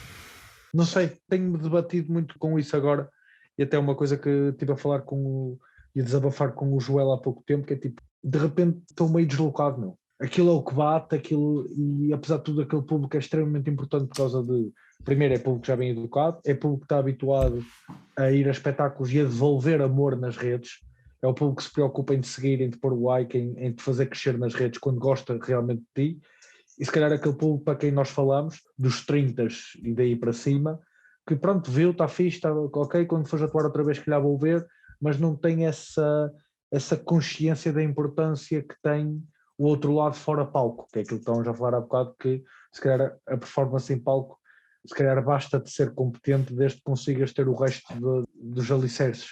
E não sei, pá, é uma crítica que nunca me disseram isto diretamente, mas que vou sentindo que é tipo, de repente eu já estou meio datado para um certo público. Isso quase nem tem a ver com stand-up, é quase aquela típica de estás a chegar aos 30 e de repente começas-te a sentir bem. Mas é uma forma de sentir isto. Mas ao mesmo tempo eu não vou, claro que reinventar-me e reinventar o meu stand-up sim, até porque vou fazendo sempre de maneiras diferentes, porque a tua forma de olhar e os teus ângulos vão sendo diferentes, mas nunca vou tentar ter a mesma linguagem que eles têm, porque simplesmente não sou esse gajo. Mas compreendo que neste momento aquilo funciona muito bem. Mas a questão das linguagens, seja em stand-up, seja... Eu já falei neste tema muitas vezes, mais em relação ao cinema. Foi aí onde eu comecei a notar esse problema, uma linguagem cada vez mais afunilada. No stand-up é igual. O problema desse tipo de linguagem é que tão depressa apareceu, de repente deixa de ser aquilo que é o hype. Vai mudar para outra coisa completamente diferente. Aquilo que é fresh deixa de ser. Sim, o que é fresco e aquilo que é cool tem uma janela de tempo muito curta. Ou tentas encontrar aqui uma linguagem que se aguente durante algum tempo. E eu acho que muita gente atualmente se furta a este processo. Seja no stand-up, seja no cinema, seja na escrita. É um artista girassol. Está sempre à procura de ver de onde é que está aí. Já saíram algumas onde toquei neste tema. Uma das quais foi com o Daniel Cruz, que é guionista, em que toquei neste tema. Salvo erro, uma que há de sair, também falei neste tema. Se recuares um bocado em filmes mais antigos, falámos há bocado de Fernando Pessoa, nos poetas, nos escritores, é a mesma coisa. Pelo menos a possibilidade, não quer dizer que seja a única via, de tentares criar uma linguagem que não existe no mundo real. Ou vais beber só em parte. E atualmente o que há é, deixa-me lá ver como é que o mundo dito real funciona, vou sacar o que é que está a bater, vou sacar para mim, é só isto. As gerações mais jovens estão a crescer no mundo dos tutoriais. Vamos ver na net como é que se faz e depois recria-se. E o processo artístico se calhar também está a sofrer esse fenómeno. Deixa lá ver como é que se faz e eu agora só tenho que recriar. Nós falámos disso na nossa primeira conversa, que foi do artista industrial e do artista em série, e que isso começa-se a sentir.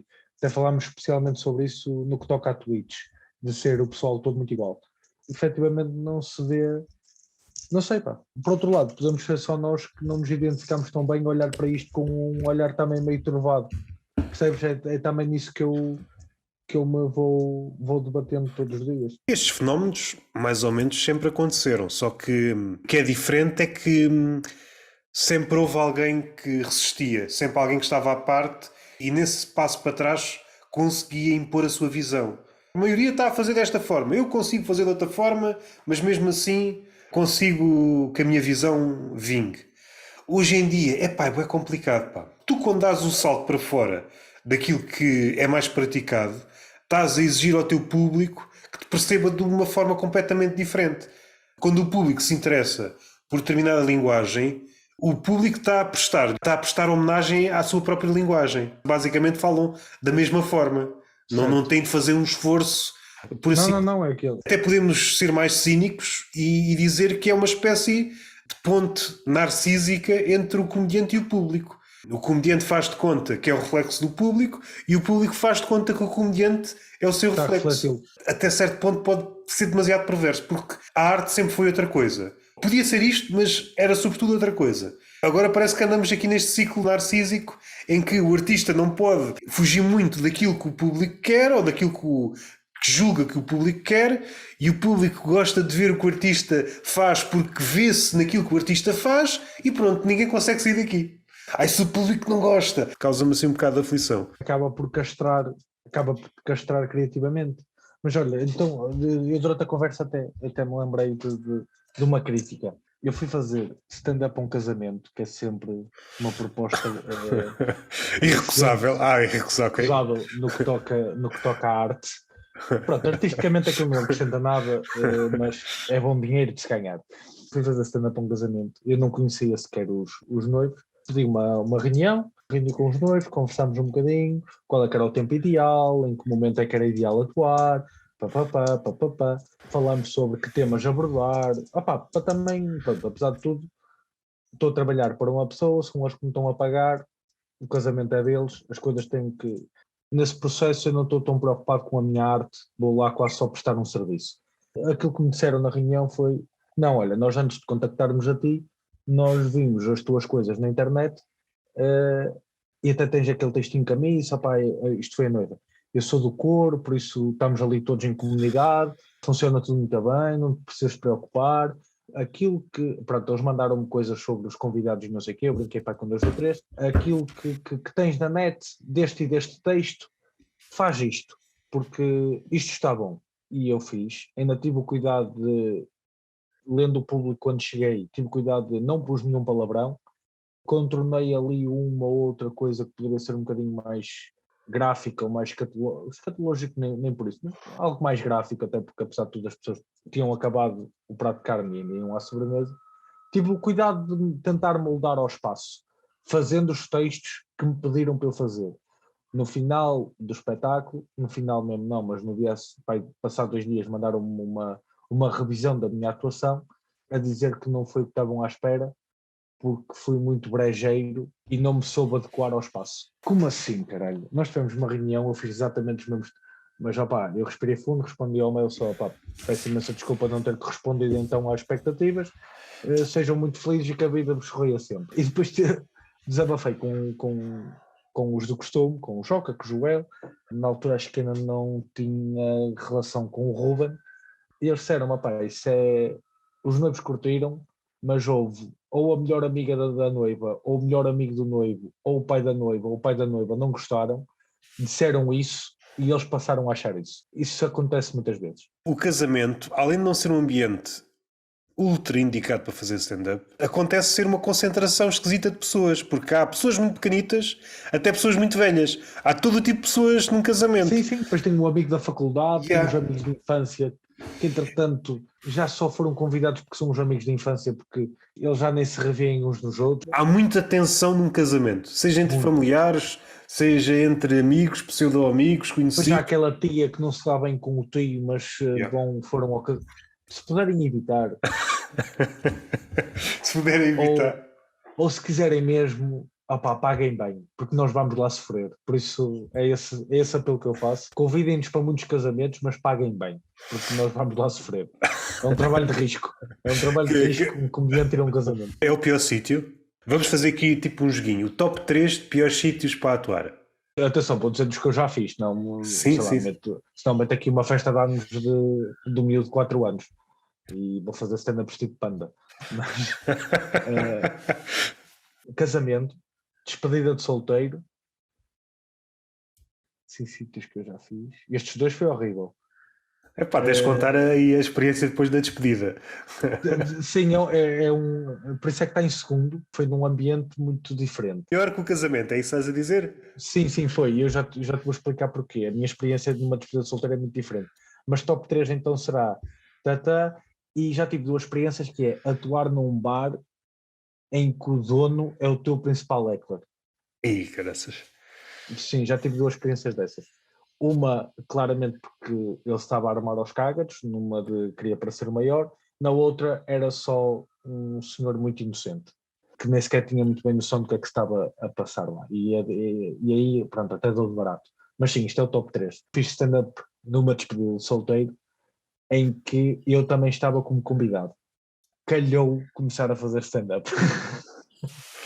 E aí te perguntas, Paquino, mas tu estavas sóbrio? Eu sabia o que é que estava a dizer. Era eu que estava a tomar conta da malta. Foi a despedida de solteiro do meu primo e nós fomos para uma casa passar uma noite com piscina.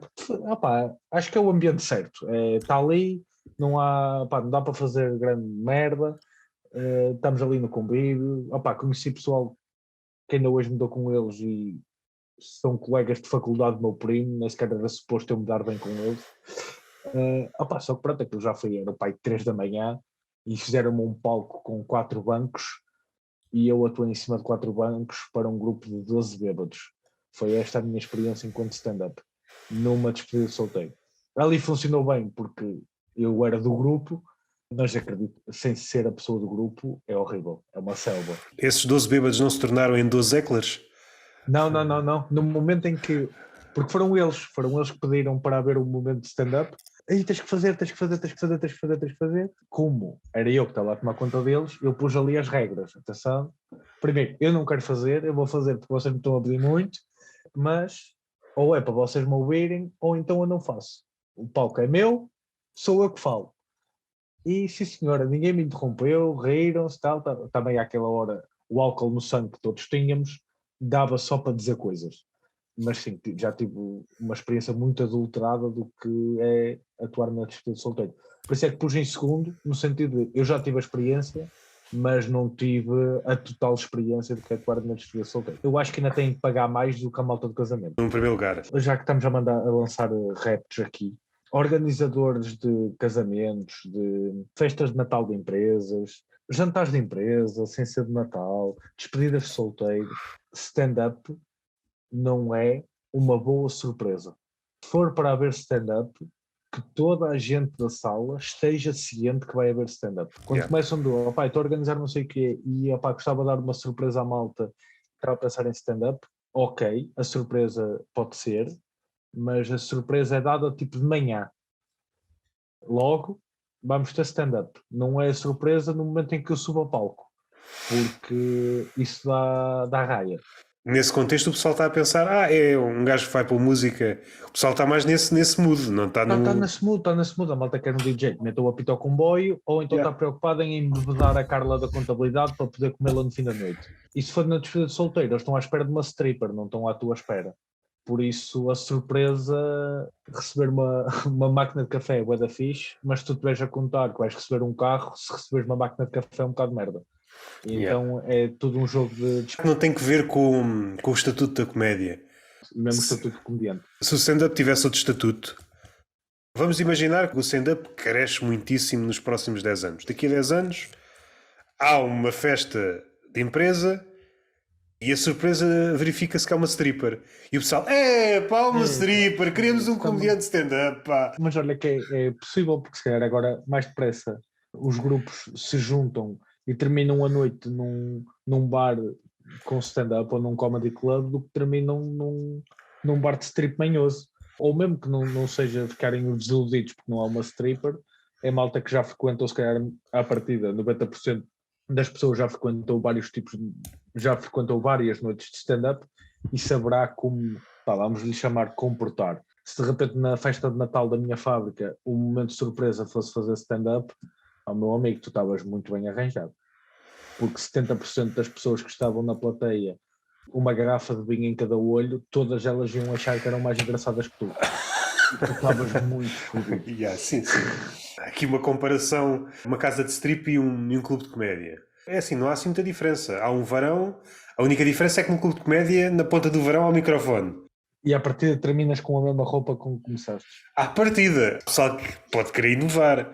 Mas agora, fechando isto tudo, acho que tens para aí um projeto para apresentar. Sim, arrancou esta semana o Peladinha, o meu cantinho de análise futebolística ou humorística. E vou meter-me nesse pântano. Mas sim, aproveitei agora. Foi uma ideia que eu tive já durante... Claro que isto não é nada novo, já outros comediantes, outros programas fizeram isto. O próprio David Santos tem o Bola para a Bancada.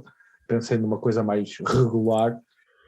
E tive a ideia durante o campeonato já, mas achei que era muito estranho de repente cair um programa de análise às jornadas, à 7ª jornada. Porquê é que te lembraste agora? Então disse, vou esperar pelo Mundial, arranco com o Mundial, ainda para mais este Mundial que tem tanta coisa para dizer, e tanto ângulo humorístico para brincar, e então quando terminar o Mundial continuo com o Peladinha sobre os principais campeonatos. E felizmente quando terminar o Mundial o conteúdo vai poder passar para semanal e não ter que lançar um vídeo de 2 em 2 dias, que é o que tem acontecido. Por outro lado, isto tem-me obrigado bastante a trabalhar e lá está, os números claro que não estão incríveis, nem eu estava à espera disso. Tenho que fazer agora também umas melhorias no som, a edição, pronto, uma pessoa também vai aprendendo de um vídeo para o outro e depois é como tudo no YouTube, se o conteúdo não cair na graça logo de toda a gente, e ainda para mais neste momento está toda a gente para fazer coisas sobre o Mundial, tentarei ganhar pela recorrência e por ir melhorando de vídeo para vídeo, principalmente agora a questão do som, será o próximo passo. Mas acho que é um tema com muito suma, é um tema que me diverte, é um tema que eu já me informo sobre ele, em que já o fiz de forma séria, de forma informal, mas de forma séria na rádio, comentário desportivo. Agora é fazer isto de uma forma mais a brincar. E depois também me permite ter o canal mais ativo para me permitir fazer aquelas brincadeiras também mais pontuais que eu gosto de fazer, ou o vídeo do trator que saiu do nada, o sofá que é impossível eu fazer aquilo de forma que quero, por várias questões. De repente, se o canal estiver sempre ativo com vídeos do Peladinho ou de outro tipo de comentário, se de repente cai uma entrevista do nada, de 2 em 2 meses ou de mês a mês, já não fica estranho. A ideia é essa, é eu manter-me ativo também. Pronto, aos bocadinhos uma pessoa vai conquistando pessoas, esperemos que sim, isso não vai mais nada, pá. Para quem me vai conhecendo dos espetáculos e depois me pesquisa, pelo menos já há qualquer coisa para ver. Podes depois não gostar, mas pelo menos tens alguma coisa para ver. Se é que tens alguma coisa em mente, o que é que procuras nos jogos, agora atualmente, quase a dormir, que já não consigo formular uma frase como deve ser. Quando estás a ver os jogos do Mundial, o que é que procuras em específico? Eu, por acaso fiz esse raciocínio neste último jogo de Portugal. Claro que eu não consigo retirar o adepto cá em mim a 100% e continuo a vibrar aquilo de forma estritamente emocional, principalmente em jogos que me dizem alguma coisa. Claro que Portugal, pá, vou ser sincero, gosto muito da seleção, mas não vibro com a seleção como vibro com o Porto. Pá, é verdade, tenho esse problema. Para mim, primeiro está o Porto, depois o Porto B, depois vem a Dragon Force e depois vem a seleção. Mas, por exemplo, eu estava a ver. E é só porque o Porto não tem mais nada, não é? Porque não há uma seleção. Se houvesse uma seleção, não é? Já que o Porto é uma nação, se houvesse uma seleção que jogasse contra Portugal, eu nem sequer era de Portugal.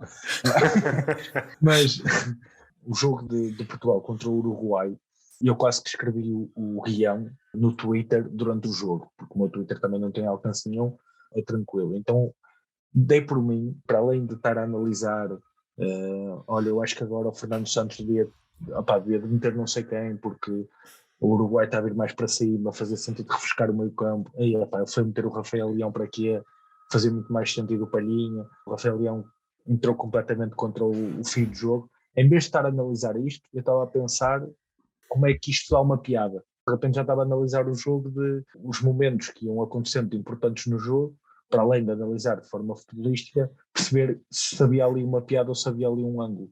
De repente dei por mim a ver os jogos desta forma e de repente os jogos também se tornaram um bocadinho mais divertidos, porque vamos dizer, há jogos que às vezes são um bocado chatos e depois também consegui pegar nessa chatice e transformá-lo em humor. Mas sim, dei por mim parte do guião eu fui escrevendo no Twitter à medida que o jogo estava a acontecer, porque o meu cérebro já estava quase nesse modo, e então apesar de conseguir apreciar o jogo na mesma, eu já estava aqui a fabricar piadas e a fabricar o guião. No vídeo que saiu hoje já teve um bocadinho disso também, falei de uma situação que aconteceu na segunda divisão turca, que houve um confronto entre adeptos e um dos adeptos partiu a bandeirola de canto nas costas do guarda-redes. Estas informações que chegam de outras divisões também irei falar quando for inusitadas o suficiente e quando eu tiver alguma coisa a dizer sobre elas.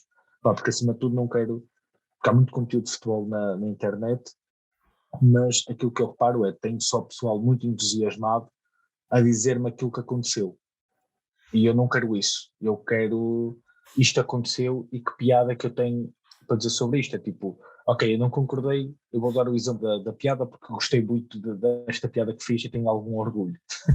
Que é, eu não concordei com a entrada do Rafael Leão para o lugar do Ruben Neves. Acho que devia ter sido Palhinha.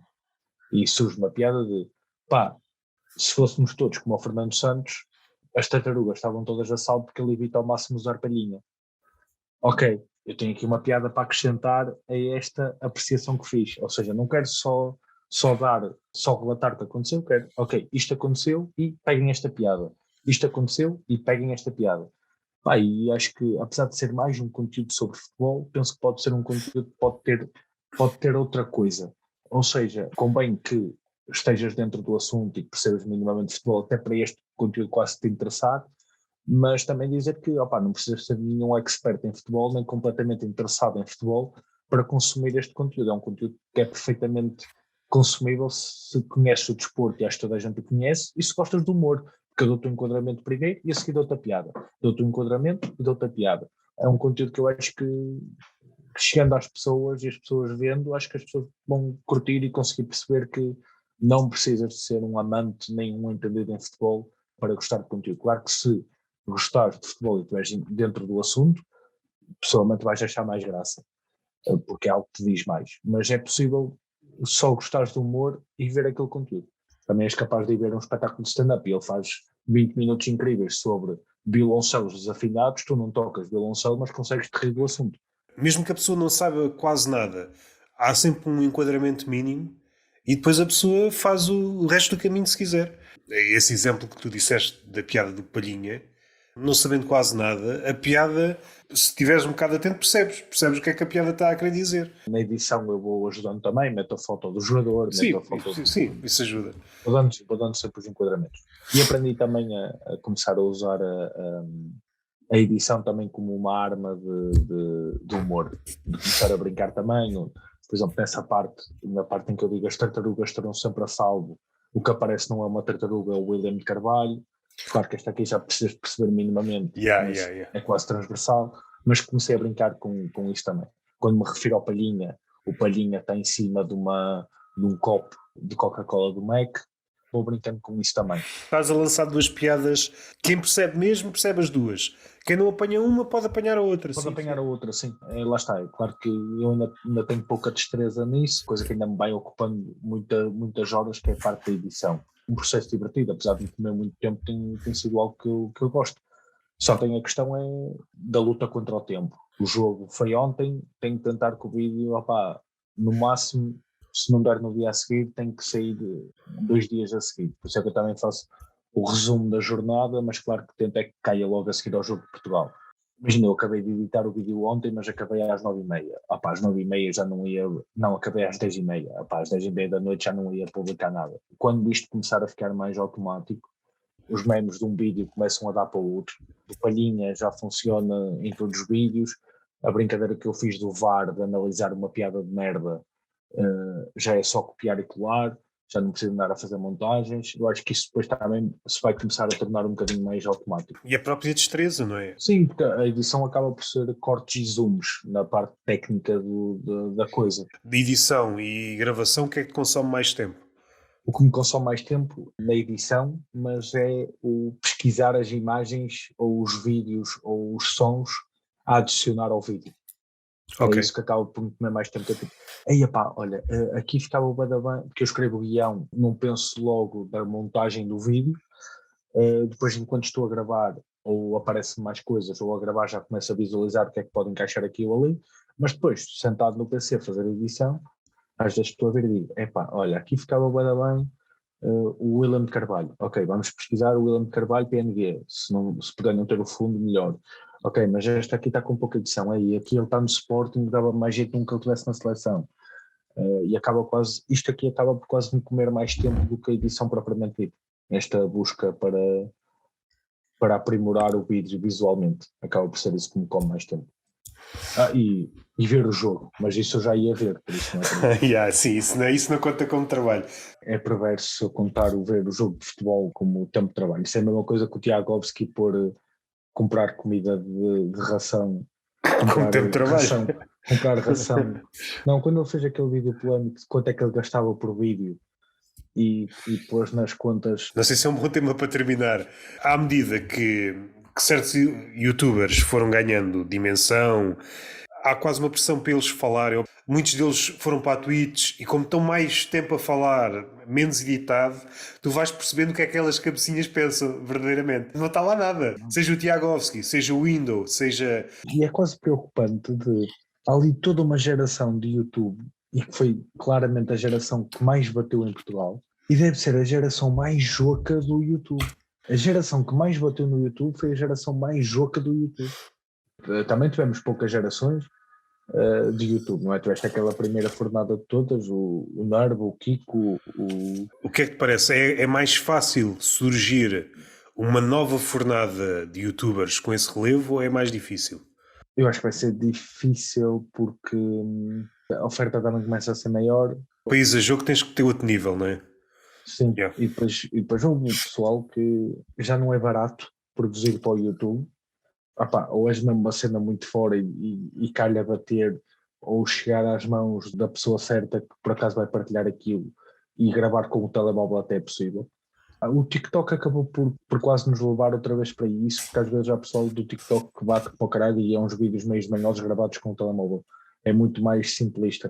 Tu no TikTok tens o pessoal a segurar no microfone dos fones para falar para a câmara, e no TikTok tu não estranhas aquilo não te choca, aquilo faz parte daquele universo, mas se aparecer alguém no YouTube a notar-se o ISO na câmara cheio de grão, com alguém a falar, a segurar no microfone dos fones, já nem vais ver aquilo. Aquilo pode ser o conteúdo mais hilariante sempre e tu já não vais ver. Está caro produzir para o YouTube, cada vez mais caro. Já está quase tudo visto, claro que não está, mas daquilo que vai aparecendo novo está tudo visto. Porque eu sei que, por exemplo, no caso do Peladinha, o Peladinha não é nenhum conteúdo incrível, nem nenhum conteúdo revolucionário, nem uma coisa diferente. É mais um vídeo de cortes rápidos, só que tem um tema específico, é só isso. Ou seja, é um conteúdo que certamente até pode ter qualidade ou não, isso parte das pessoas avaliar, mas a única coisa que eu posso ter sucesso com este conteúdo é valer-me da regularidade, porque o conteúdo em si não traz nada de novo ao YouTube. Estou ciente disso. Neste momento é aquilo que eu consigo fazer. Se eu tenho esses projetos na gaveta, tenho, mas não tenho nem carteira, nem equipa para conseguir fazer esse projeto já, nem tempo. Por isso, estou a fazer aquilo que consigo fazer dentro daquilo que eu gostava de fazer aquilo que me dá mais gosto. Mas acho que não vai aparecer outra geração, porque também começa a haver bolhas e nichos dentro do próprio YouTube, para o consumidor. Antes o consumidor tinha aquilo no YouTube. E como há pouco disseste, há cada vez mais redes sociais. Está-se tudo a fragmentar. Há o TikTok, há o Instagram, há o YouTube, outras que eventualmente possam aparecer, há o mundo dos podcasts. Aquilo que eu acho, a primeira geração do YouTube, a edição não era a mesma coisa. Há vídeos dos primeiros YouTubers que nem sequer têm um corte. Pronto, começou o vídeo, eles falaram, disseram o que tinham a dizer e cortou o vídeo. Na Twitch, os fenómenos de Twitch, os fenómenos também de podcast, apesar de podcast... É engraçado o que estás a dizer, contrariando aquilo que há pouco estava a dizer do TikTok é uma coisa, mas depois também há esse fenómeno contrário em que há muita pessoa a funcionar, seja em live stream na Twitch ou algo semelhante, e depois passa para o YouTube e às vezes tem mais sucesso no YouTube do que tem na Twitch. É assim, há muitos públicos, não é? Há muitos públicos. É fenómenos que nós não conseguimos...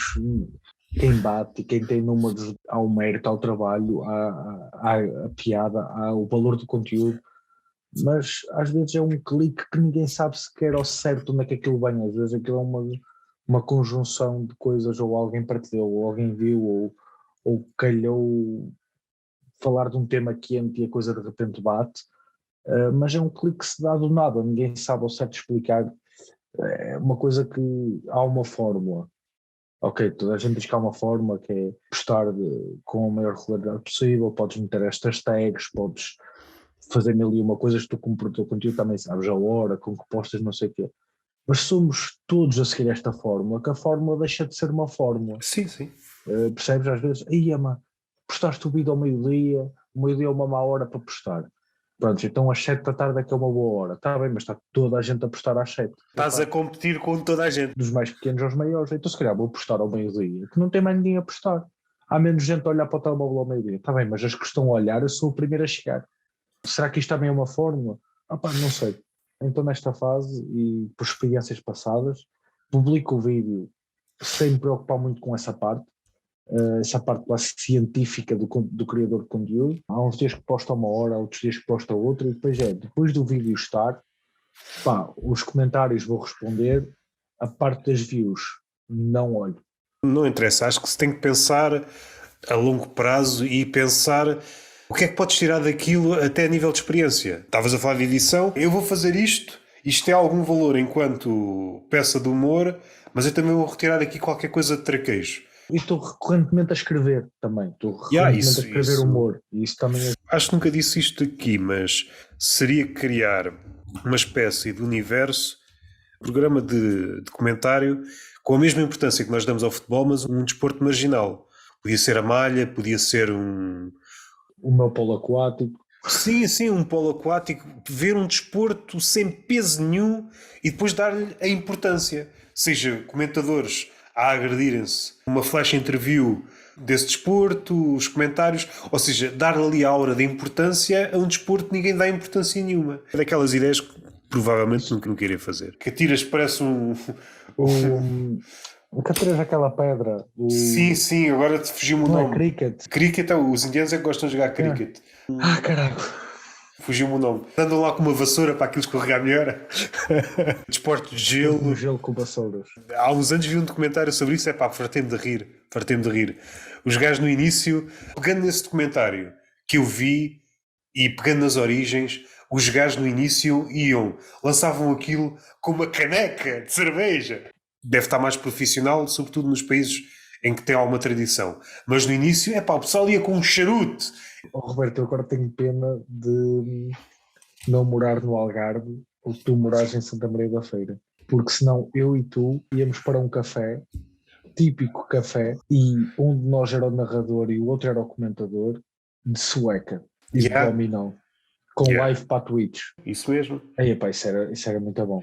Foi um exemplo fácil. O curling era engraçado, mas nem sei se há pessoas a praticar curling em Portugal. Se há beisebol, deve haver curling. Mas curling, aquilo tem que ter gelo. Não há assim muitos sítios com gelo. A seleção campeã do mundo de vela também é a Suíça e eles não têm mar.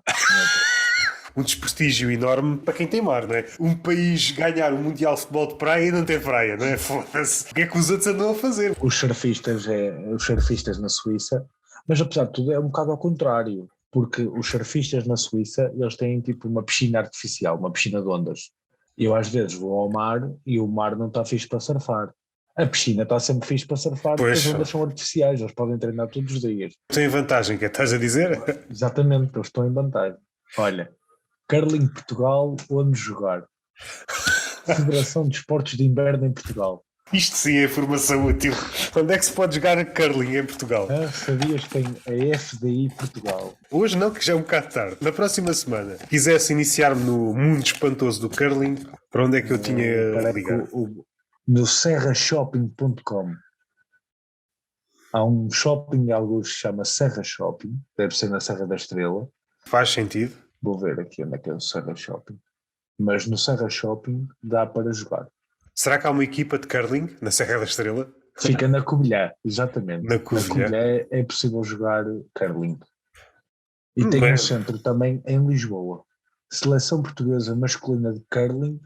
Portuguesa? Sim. E há aqui um dos senhores que tem 70 anos na boa. É aberto a todas as idades, pá. Sim, é tipo o bilhar às 3 tabelas. Tem aqui o bate-papo. Vamos ver aí a seleção portuguesa. Mas estavas a dizer, deve ter sido provas internacionais. O curling, que deve ser nos Jogos Olímpicos de Inverno, não? É nos Jogos Olímpicos de Inverno, sim.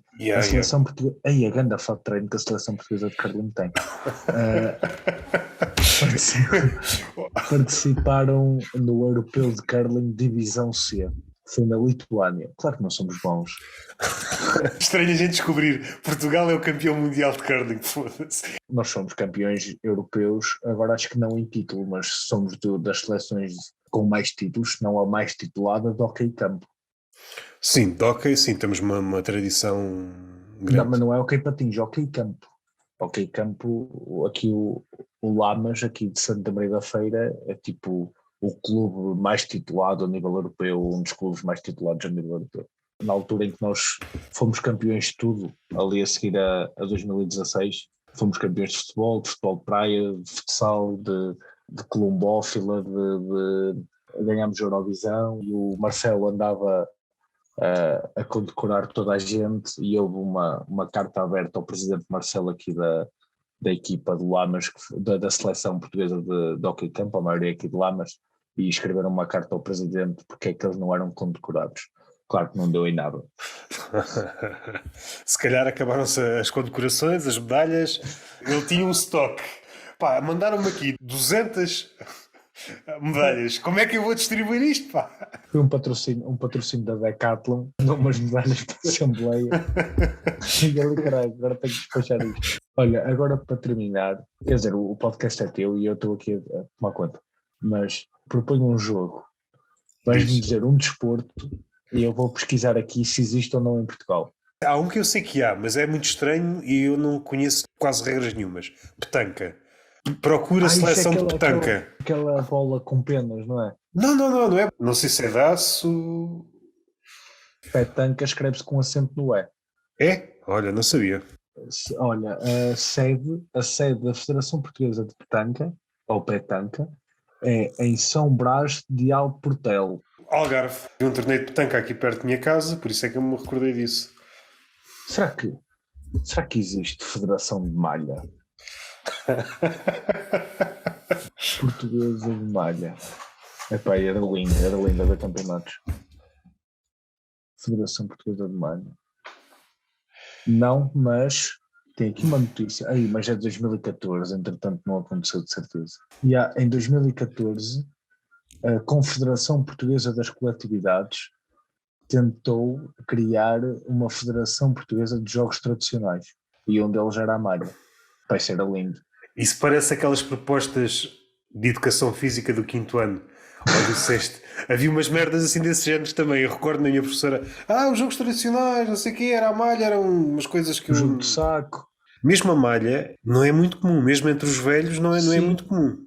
mas olha que quando eu fiz a Costa Vicentina com o meu pessoal, nós pela tanga metemos uma saca de malhas no meu carro, porque estávamos a carregar as coisas para o carro e tinha lá um conjunto de malhas. E foi naquela mete as malhas no carro. Antes de iniciarmos mesmo a viagem, parámos uma noite em Peniche e começámos a jogar a malha no Baleal. E primeiro começámos a curtir, curiosamente, e de repente a população acima de 65 anos que estava na praia era nossa, estava à nossa volta. Alguns já dá dicas, mas estava a acontecer ali um jogo e aquele pessoal estava entretido ali a ver. E o que é certo é que nós, o resto da viagem, uma vez por dia jogávamos malha, ou na praia ou no parque de campismo. Ficou aquele bichinho de terminou a viagem, nunca mais jogámos à malha. Já nos encontramos aquele grupinho de diversas maneiras em diversos ambientes, nunca mais jogámos à malha. E naqueles 7 dias de viagem de Costa Vicentina, jogar à malha foi tipo o ex-libris daquela viagem. Se regressasses a qualquer um desses sítios por onde passaste na Costa Vicentina, percebias que tinha ressurgido a malha.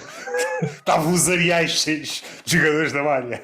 Estender uma toalha não conseguia, porque estava toda a gente a jogar à malha. Está tudo ocupado a jogar à malha. Está aqui a recorrer os europeus de malha e, peço desculpa, mas a praia está interdita. Pessoal à procura dos pais que fugiram dos lares. Estava tudo a jogar à malha. Vai lá ver se o velho está ali na praia a jogar à malha. O jogo a ser transmitido na RTP Desporto, na RTP2, ao sábado à tarde. Vai ser muito bom. Este também era execuível, mas o curling era fixe, mas não é tão execuível. Mas aquilo que tu disseste em relação à sueca, em qualquer sítio se vê velhos a jogarem à sueca. Lá está, é daquelas ideias muito boas e depois faltam-nos coisas para fazer mesmo uma coisa a sério. Porque imagina de ser mesmo transpor quase a sueca para o universo UFC e ter as duas equipas primeiro a fazer o confronto, assim, só encostar cabeça com cabeça, fazerem a conferência de imprensa pré-jogo. Vai ser lindo. Fazer um torneio de sueca mesmo assim, mesmo a sério. Entrevistas, no caso como são só 4 jogadores, entrevistá-los separadamente, depois em grupo. Ou ter o capitão ou o porta-voz e falava cada um e terminava o jogo, fazias a flash interview, fazias a conferência de imprensa e terminava e tu ficavas moderador de 2 entendidos da sueca que vinham fazer o pós-match. E um defendia uma dupla e o outro defendia a outra dupla. Levar mesmo isto, era o que tu falavas, levar isto para o universo de futebol. Muitas vezes têm prémios, uma escala pequena, mas são prémios apetecíveis. Sei lá, um presunto ou uma cena desse género. Sim, e pagam tipo 2 ou 3 euros pela inscrição da equipa. Sim, mas olha que metendo um prémio, mesmo, imagina que nós fechávamos isto com uma marca e tinhas mesmo um prémio apetecível a fazer isto a nível nacional. Pá, eu acho que eu estou com vontade de enviar isto para alguém. Pá. Uma marca de um supermercado era ideal, porque podias ter prémios do género da sueca, não é? Em vez de ser um presunto grande cabaz como tudo e mais alguma coisa. O presunto era o prémio de participação. É isso aí então. Isso assim que caraças. Fazíamos tipo casting. Ídolos de sueca? Não. Havia a competição principal, é tipo a fase final do campeonato, quase como agora o Mundial, e havia as fases de qualificação. E nós tínhamos uma dupla escolhida para representar a federação na Zona Norte, Zona Centro e Zona Sul. E tu, para participar no campeonato, tinhas que ganhar a essa equipa. Tinhas que ganhar à dupla da federação. Só ganhando, passavas para a próxima fase. Ganhavas, passavas para a próxima fase. E aí, depois aí já era, passava logo para o que os brasileiros chamam o mata-mata. Já não fazia fase de grupos. Era direto à eliminação. E aí sim, tinhas um número restrito de presuntos que tinhas que ter e o prémio de participação já podia ser um presunto. Sim, Foi sim. tudo só para eu justificar poder dar um presunto prémio de participação. Sim. Mas para criar problema, dávamos só um presunto à equipa. Ou seja, agora entendam-se. Só isso dava conteúdo. A reação, presunto é só um. O que é que acha disso? Né? Um e outro. É marcar uma tainada e a gente desfaz aí o presunto. Eles apanharam deste. Olha, acho que está feito, acho que estamos conversados. Queres dizer mais alguma coisa? Uma cantinho de promoção, é sempre um gosto de falar contigo outra vez. Igualmente. Sim, opá, acaba por ser pena uma pessoa quase só falar em contexto podcast, também a distância não ajuda, mas depois é claro, os nossos episódios são sempre 4 horas, isto para a tua edição é sempre meio amarado. A ver se eu consigo que fiquem duas. Opá, há 40 minutos que é fácil de mandar fora, que são os iniciais. É sempre um gosto estar aqui, se não for mais nada para pôr a conversa em dia contigo. E mais uma vez digo-te, e é mesmo verdade, e até falei com o Boto, fiquei mesmo muito contente quando vi o teu nome para stand-up. Esperemos que isso seja, agora também começa a haver mais stand-up na zona do Algarve. Vamos ver se é um bom pontapé de saída. Pode A nível ser. de promoção, já me deste o meu cantinho, por isso não te vou comer mais aqui o teu conteúdo. Depois ponho os links. Quais são os links que queres que eu ponha na descrição do episódio? Ponho o teu YouTube, o teu E o meu Instagram. Instagram. Ok. Sim, deixa continuar o meu Twitter, o meu bloco de notas. Ok. Estou confortável com aquele cantinho assim. Queres dar aqui um shout-out, fazer menção a algum stand-up comedian que tenhas visto ultimamente e que tenhas gostado de ver? Sim, olha, Daqueles já raposas velhas, mas que tenha feito alguma coisa, é pá, sim senhor. Ou então alguém novo que tenhas visto. 3 pessoas. Uma delas era proposta, claro, eu acho que até já dei naquelas tuas perguntas de convidados para o podcast e até já me disseste que só estavas à espera de resposta. Tenho muita curiosidade de ver cá o Vítor Sá, principalmente com esta história dele agora estar a comediante a tempo inteiro a viver uma realidade nova. Acho que poderia dar um episódio extremamente interessante. Dar um shout-out, ele já cá esteve no Tertúlia, ao Zé Pedro Rodrigues, pelo trabalho que ele tem feito junto com a Rotina, mas principalmente ele tem trabalhado como ao carago para o stand-up, principalmente na Zona Norte, continuar a andar para a frente, a abrir bares, a criar bares e às vezes até acaba por deixar apagar um bocadinho a performance dele, porque quase que só trabalha como MC e tem melhorado bastante também na performance em palco, por isso deixo-lhe também aqui um shout-out. E o outro, não me admirou em nada, mas no Porto Comedy Fest, Miguel Sete Estacas, que foi o headliner da minha noite, a mostrar-nos que afinal se calhar os antigos têm razão quando dizem que a idade é um posto, porque ele subiu ao palco e ensinou-nos a todos a fazer stand-up. E alguém que se tem conseguido reinventar, de repente temos um tio fixe a fazer stand-up, sabes? Percebeu o lugar dele, percebe que aquele quase nem é o público dele, mas assume aquilo, assume de, opá, estas são as minhas referências, eu vou dizer aqui um boé de vez em quando só para parecer, sou bué da fixe, mas a verdade é que, opá, partiu a casa e não há o que dizer, opá, e mesmo fora de palco é um coração de ouro, está a aparecer muita coisa nova, o pessoal antigo continua a merecer o respeito e a admiração, porque, pá, no que toca à performance de palco, até pelos quilómetros que têm, eles ainda têm muito para nos ensinar.